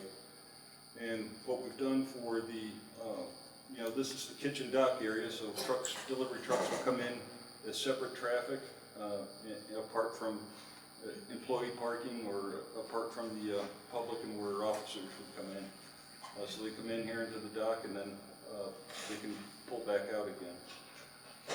This area is just the inmate area of refuge. If there happens to be a fire in a all concrete block, fully sprinklered building that necessitates inmates having to be evacuated, then this is where the inmates would go to stay safe in the event of that kind of an emergency. We can go to the next slide. This is simply the same site plan, but it shows grading, all the grading work that needs to be done to make this project happen. Essentially what we're going to have to do to create a building pad area is going to be taking about 8 foot or so off of that hillside to create a little building pad area. And then, next slide. These are basic exterior elevations of the project. South side is the one that faces towards Government Drive and 485, and we of course have our vehicular sally port and booking area here. Public would come in this entrance here to be able to visit with magistrate or to do video visitation with the inmates, and then that of course is the housing unit. West side faces towards the existing Burke-Catawba facility, and mainly you just see the housing area. North side, we've got our kitchen dock area, laundry room back behind this area, and then again our housing area. And then of course, towards the east side, towards Ammons Drive, you would see, again, mainly the booking area and the kitchen areas. This is our life safety plan. It shows basic fire protection schemes for the building. The main thing that I want to point out here is that along this line between the booking and kitchen area and laundry areas, we're providing a firewall to separate it from the housing area. You've got more higher risk areas with the kitchen, laundry, as well as increased risk from the public coming in, that we want to be able to separate this out. That way if an emergency does happen on this side, you don't have to evacuate the inmates right away. You can possibly get a handle on the emergency before you need to do that. And then next slide. And this is a color-coded plan that just shows the basic setup of the first floor plan. Here we've got the vehicular sally port. Booking area is here. We've got a magistrate's area, and this is where the public would come in. They'd go through they would meet with an officer here in this first room and pass through a metal detector before they're allowed into the public lobby area, where they could either go to video visitation to see the magistrate, or in some cases they may be able to need to see the chief jailer as well. The white areas are administrative areas and offices, conference rooms and record storage. The yellow is the kitchen areas as well as the laundry. And then the remainder of the green area is the housing unit. On this area here, we have a grand total of 256 beds for inmates, including 16 isolation cells. And then this area right here is a juvenile dormitory. It has 2 dormitories with 4 beds each. So we've got a grand total of 264 beds. And then we'll go on to the next slide. This is simply the second floor of the main housing unit. Again, all these are day rooms with the cells. But the main point here is that we've got the main control room here. This is the main control room, and then this is the female control room on this side. So female inmates can be housed on this side. The female control room officer can oversee male inmates, but not vice versa. So it gives some flexibility to the sheriff on how they want to divide their facility. And that's where we stand in our schematic design phase. Yeah, next slide. Okay, and as you probably know, the county has employed a CM at risk contractor, Van Hoy, to be the CM at risk contractor, and they work with the architect during all the processes, which makes it different from the original, the old bidding process. And so they've been keeping us updated on cost estimates as the project has developed. They gave us, at the end of this schematic design, they gave us a cost estimate was dated in February 2016. And what we asked them to do in February of this year was to update it, which they have done for us here. They've simply they've taken the work that they had done in that, and then they simply put in escalation numbers to give you an idea of what the year delay would how it affects it. And fundamentally, I also, you see it says 3/23/17 up there. I had them updated just a week and a half ago also. You can move down towards the bottom down here. These are all the numbers of all the different parts. And, okay, that's good right there. Oops, no. Okay. As you can see, it says conceptual estimate down below the line items, 35. The total was $18,066,000. Plus a contingency line item of $845,000. Now, if it's if you go for a regular bid process, they don't usually show it. They don't give their contingency. Contingency is held by the county, but in the case of CM at risk, he shows it out here as a contingency, so that you may or may not end up having to spend that money. But it's in there, so we've already covered what contingency may come up. But what his goal here was to show that, then give us a number of what that year it cost us. And so that's that plus the contingency was $18,900,000. And the escalation over the year was $560,065. Grand total for the schematic design conceptual estimate, $19,471,000. And that's fundamentally an overview of the schedule, what's in there, where we are. I don't know if I mentioned this or not, but we brought that set of drawings right here. This is what it looks like in schematic design. Frank will hold that, you know, strength up to hold it. That's what it looks like at the end of the construction document phase. This is 21 pages, that's around 200 pages. And the specifications that we will do, you can hold that up too. Specifications about 1,000 pages. That's all double-sided. I won't read that to you. Can we take questions at this point? All right, gentlemen, any questions for Mr. Hemphill on this matter? One, Mr. Chairman, I do. How many vehicles can the Sally Port accommodate? Currently, right now, we can handle, I believe it's 4 vehicles. Okay. 2 side by side and then 2 in line.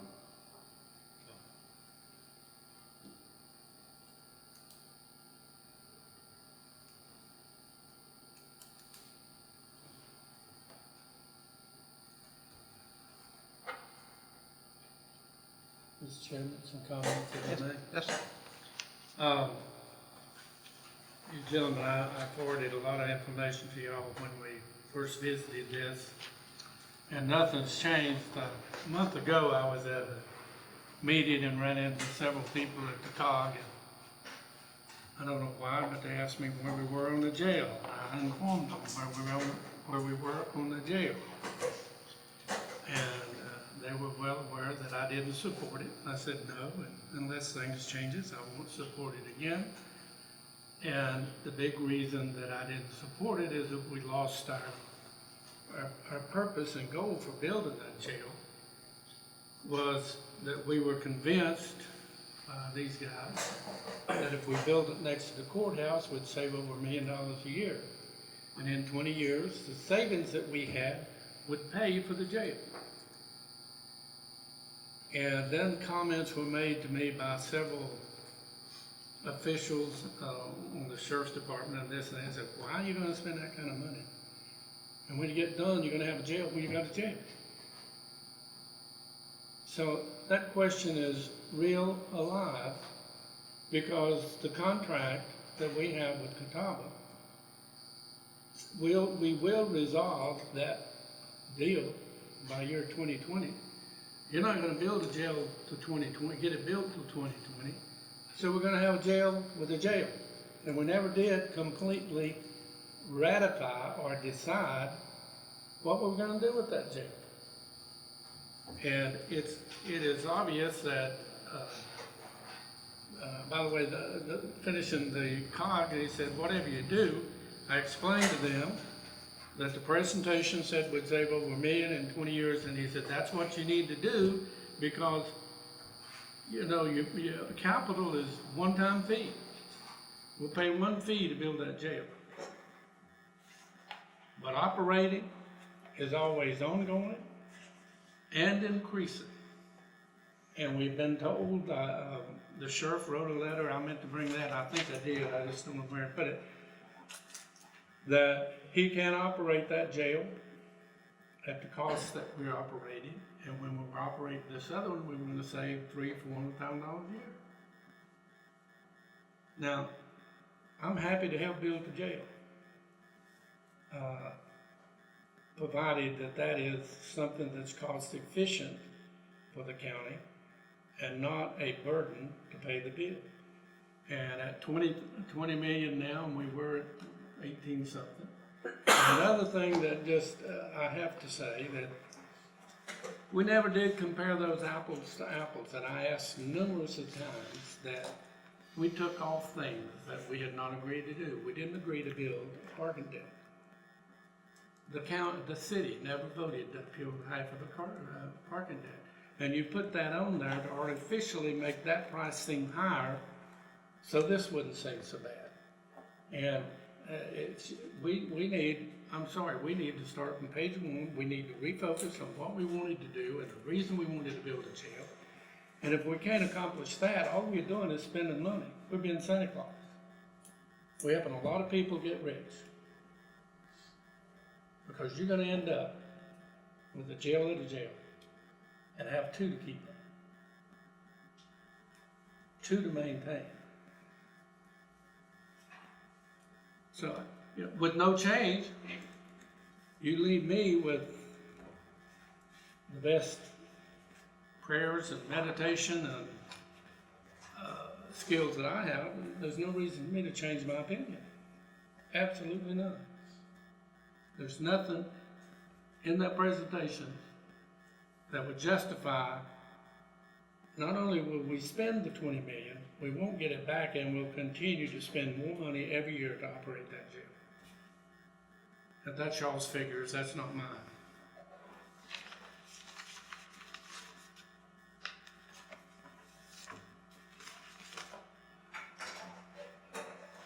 Other comments, questions, comments?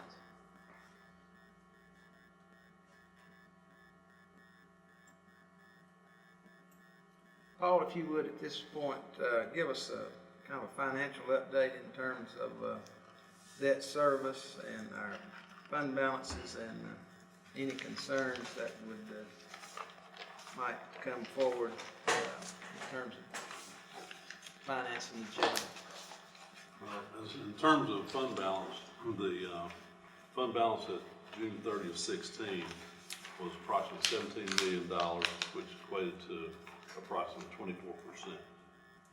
So we've, you know, I'm sure the board's aware, you know, we're a lot further along in fund balance than where we used to be, you know, several years ago. Of course, the county's debt overall, if you look at excluding school debt, which is primarily where all the county's debt service is related to schools. And of course, we're, you know, getting ready to issue, you know, the financing this month for the new elementary school. But the county really only has, we've got one debt service payment for some equipment that ends this year, which is roughly $85,000. We've got one payment left on the continuing ed building for Western Piedmont that will be paid off in August. That's approximately $150-some thousand a year. Next year will be roughly 75. So half of that will fall off this year, and then next year the remaining half. And so the financing for the higher ed center is really the only debt service that the county has remaining. And of course, that financing will actually end up probably in 2026 will be the last time that, you know, that's paid off. So, so I took a look at the information based on what I had using the $19.5 million number and scaled it down a little bit just for round number purpose, $19 million. All right. So in trying to figure a way to look at debt service on a $19 million facility, what I did was, you know, first, because I think this was a concept early on, was the sales tax reallocation money that, you know, the legislature passed that produces roughly $1.4 million. You know, I think the theory early on was we could use that money to pay debt service on the jail facility if we, you know, move forward with that. So if you look at taking that $1.4 million and funds that are already in the budget for debt service, and do not tie those to a reoccurring expense, then, you know, with both the equipment financing that ends this year and the continuing ed building, all that will generate you approximately a little over $1.6 million in funds available to pay, you know, debt service on this facility. Well, based on the latest financing proposal for the schools, which is, you know, larger, you know, issue than what we're talking about here. If you extrapolate from that to a, you know, needing $19 million for this facility, the debt service, the highest year debt service would be approximately $1.6 million. So you could, you know, take, again, with a combination of sales tax and existing debt service appropriations, you could take those and pay a debt service payment. Now that, what that does is that leaves you with, and I haven't seen any updated operating costs. I can't really address, Maynard's, issue about, the operating costs. So I don't know exactly what that may be, but if you're just strictly looking at it from the standpoint of, being able to pay the debt service payment on a $19 million jail, then you have, monies that would be available to do that. And what I would propose would be, if you look at that, like the $85,000 in the current year budget that goes away for the equipment. Next year, you take that money, transfer it to the capital project fund for the jail, so you're not tying it to a recurring cost. Also do that with basically the half of the debt service that will go away for the continuing ed building. Put them in your budget as transfers to this project. Then the next year, you can take that money, and instead of it being a transfer, it would become a debt service payment.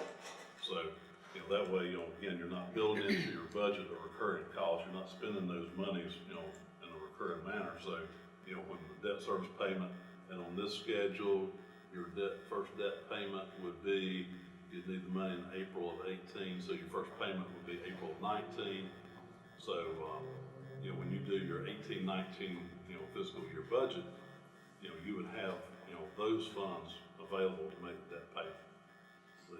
But again, I can't address, operating costs because I don't have what those numbers would be. And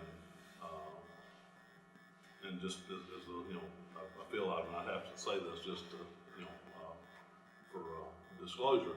Now, that means that the operating costs of the county, as far as, any appropriations to schools, personnel, those kind of things, that, you're gonna have to take care of those within the additional sales tax, property tax, and those type of fee revenues, because you're sort of already earmarking appropriations that are gonna fall off, and this additional sales tax money, you're already earmarking that for debt service, so that would be available to pay other costs that, the county may be looking at, next year or the year after. So I don't know if I addressed everything you wanted to cover, but again, if you just looked at it strictly from, how do you afford a debt payment on that facility, you can manage that with, the funds that either will become available or are available.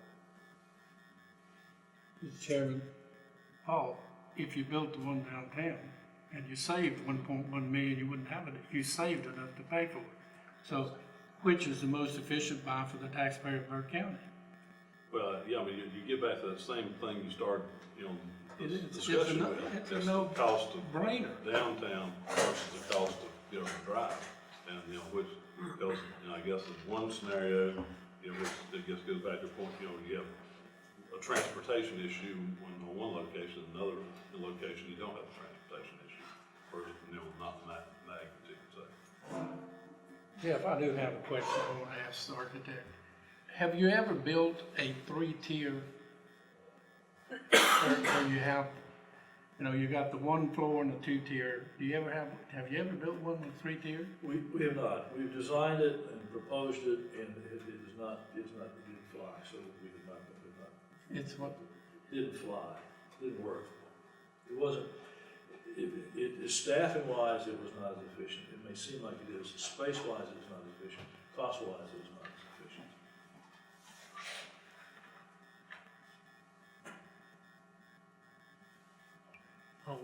Mr. Chairman, one comment I want to make is in respect to Maynard. It seems to me we already have a transportation cost problem because we're spending what we would reappropriate $215,000 this last month. The sheriff. I'm trying to remember the exact figures we've spent. That's bed rental. Well, I'm bed rental, but transportation costs. The bed rentals, but we've got the transportation costs too. To other counties, and so, is that being factored in? I mean, I don't have a cost in overtime and mileage. And wear and tear on the vehicles, and, there's a lot of cost to me when we're doing these bed rentals. because we're having to transport those folks to, you know, what's the longest drive you have? Well, we've had them in 5 different jails, and I don't know which jail's been the longest, but that's the problem is when you take them, if you could leave them, it'd be one thing. But what happens is you take them and then there's a court appearance or something, mom, you have to go get them, so back and forth. It is the issue that we have. It's a manpower issue. We have to look at the overtime because primarily we're using bailiffs after they get out of court to do the transfers and paying them overtime. So that's one issue we're already facing, and in what I remember, I think in a perfect world, I wasn't on the board at the time, but I attended the meetings, and maybe some information. I assume I received all the information, but from what I saw, trying to build one downtown there's a lot of cost to incur from that, because we had a pipe problem, we had a footprint problem, we had a parking deck problem. It just didn't fit. I mean, if it was a perfect world, yes, I think all of us would agree that, the perfect thing would be to be downtown. But is it going to save money to put it downtown? Not necessarily when you look at all the facts and figures, and, who knows what the parking deck's going to cost? Do you want to build the city of Morganton a parking deck? And so, to me, that seemed off the table to start with. And, obviously we all we've been in the old jail, and I've said from the start I was consistent on this when I ran for office, so this has not changed. The facts on the ground have not changed. When you look at that in the old jail, in one of my job, I always repeat this: if I own a client owns a bad mutual fund or bad stock that's fundamentally flawed, I'm not going to put more money into it. It's the same thing with the jail. And I've heard figures, we can fix it for $3 million, $4 million, $5 million. We don't know what it'll cost to fix it.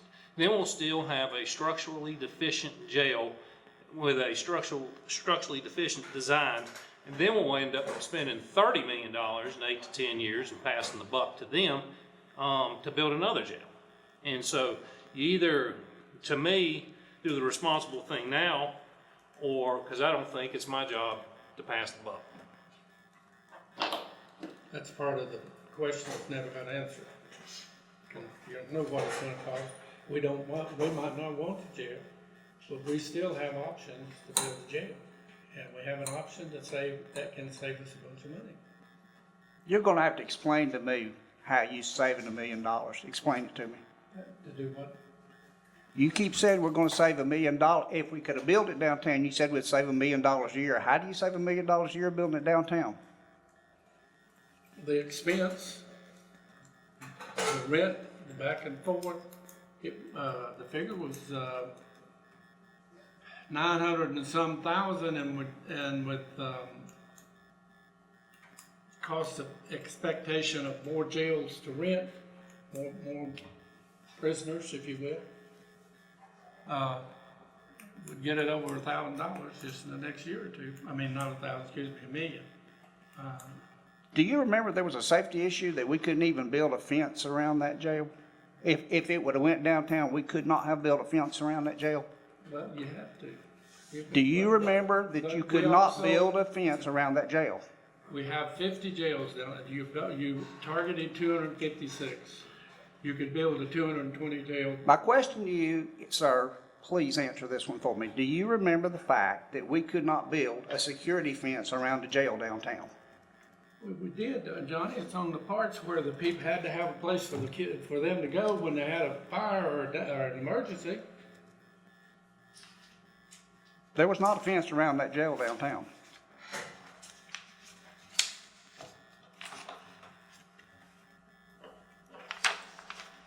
Am I correct on that, Jack?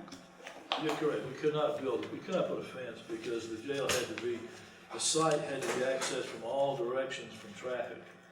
And therefore, we could not do this. So that was one thing we talked about in terms of We built a place for the prisoners to go into when it was in the plans. Right?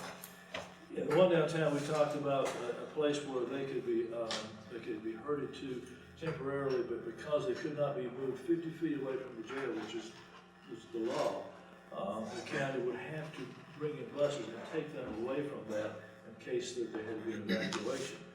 The other issue there was that there's no way to secure them. They're just buried in the side of the lot. But I mean, we did talk about getting around and putting them in part of the lot. There's no way to secure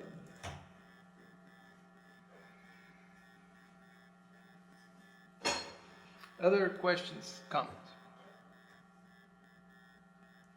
I would just add that, you know, I concur that I feel like we fully vetted the site downtown, and I simply do not believe it's a viable site, and that leaves us to still needing a jail. So that's where I stand on this. So any other questions, any comments, County Manager? Yeah, let me make one, Jeff. We can't build on what I feel. We need facts, figures, statistics. We spent almost 4 years getting facts, figures, and statistics, and I felt like we done a pretty good job of it. Do you recall me requesting that some of the expenses you had on there would not agree? I asked them to be taken off, and you artificially built the price higher. I'd like to see the accurate figures, Jeff. We ain't never had them. What's this accusation about artificially jacking up a price? You're gonna have to explain that to me, I don't understand You it. put in a parking lot that we never voted to build, and neither did the city of Morganton. $3.3 million. That was never added to any figure that I saw. We said we never even talked about building a parking deck. We wouldn't approve that. We all sat there and said we wasn't gonna build a parking deck.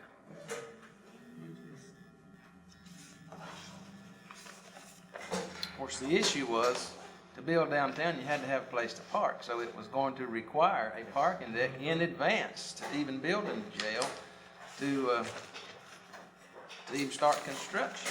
Because you're gonna lose all your parking spaces back behind the courthouse. And you'd have to build the parking deck first before you start tying up the, construction site. And that was gonna throw you outside the parameters of the timelines for the closure agreement we had with Catawba County. And, you know, the city said they would help us pay half That's the your parking figures? deck.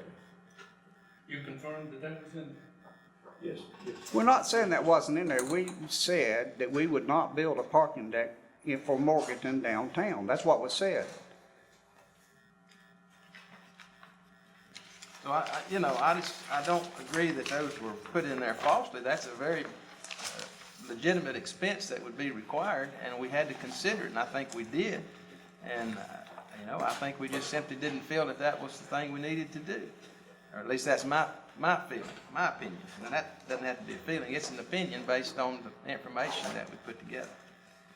So, again, I think we fully vetted it. I think we spent lots of time trying to answer everybody's questions. It may not have been to everybody's satisfaction, but we spent time trying to answer those questions. And I don't think rehearsing those same questions again will get us anywhere else. Other comments on this matter? All right, that'll take us on through item 7. This item will remain on the agenda without further objection. And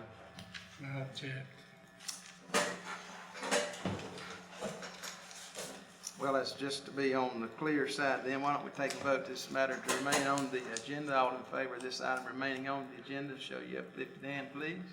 Those opposed? That'd be 3-1, Madam Clerk. All right, thank you. That brings us to reports. Gentlemen, if you have reports you'd like in the official records, please present them to the clerk in the next few days. I have several reminders that I'll make note of. April 5th is the North Carolina Association of County Commissioners District meeting at Foothills Higher Education Center.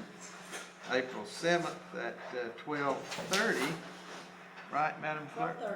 12:30 with our Youth in Government Day at the Ag Building. We'll be meeting together to have lunch with our young people who will be touring the county that day. Then April the 14th is Good Friday. All county offices will be closed on that day.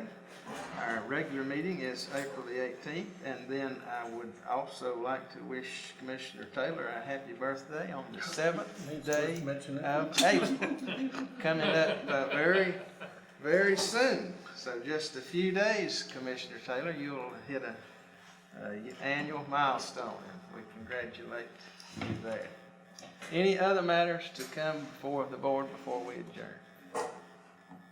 All right, thank you very much. I'll entertain a motion to adjourn. So moved. Thank you very much. All in favor say aye. Aye. Opposed, no. Thank you very much.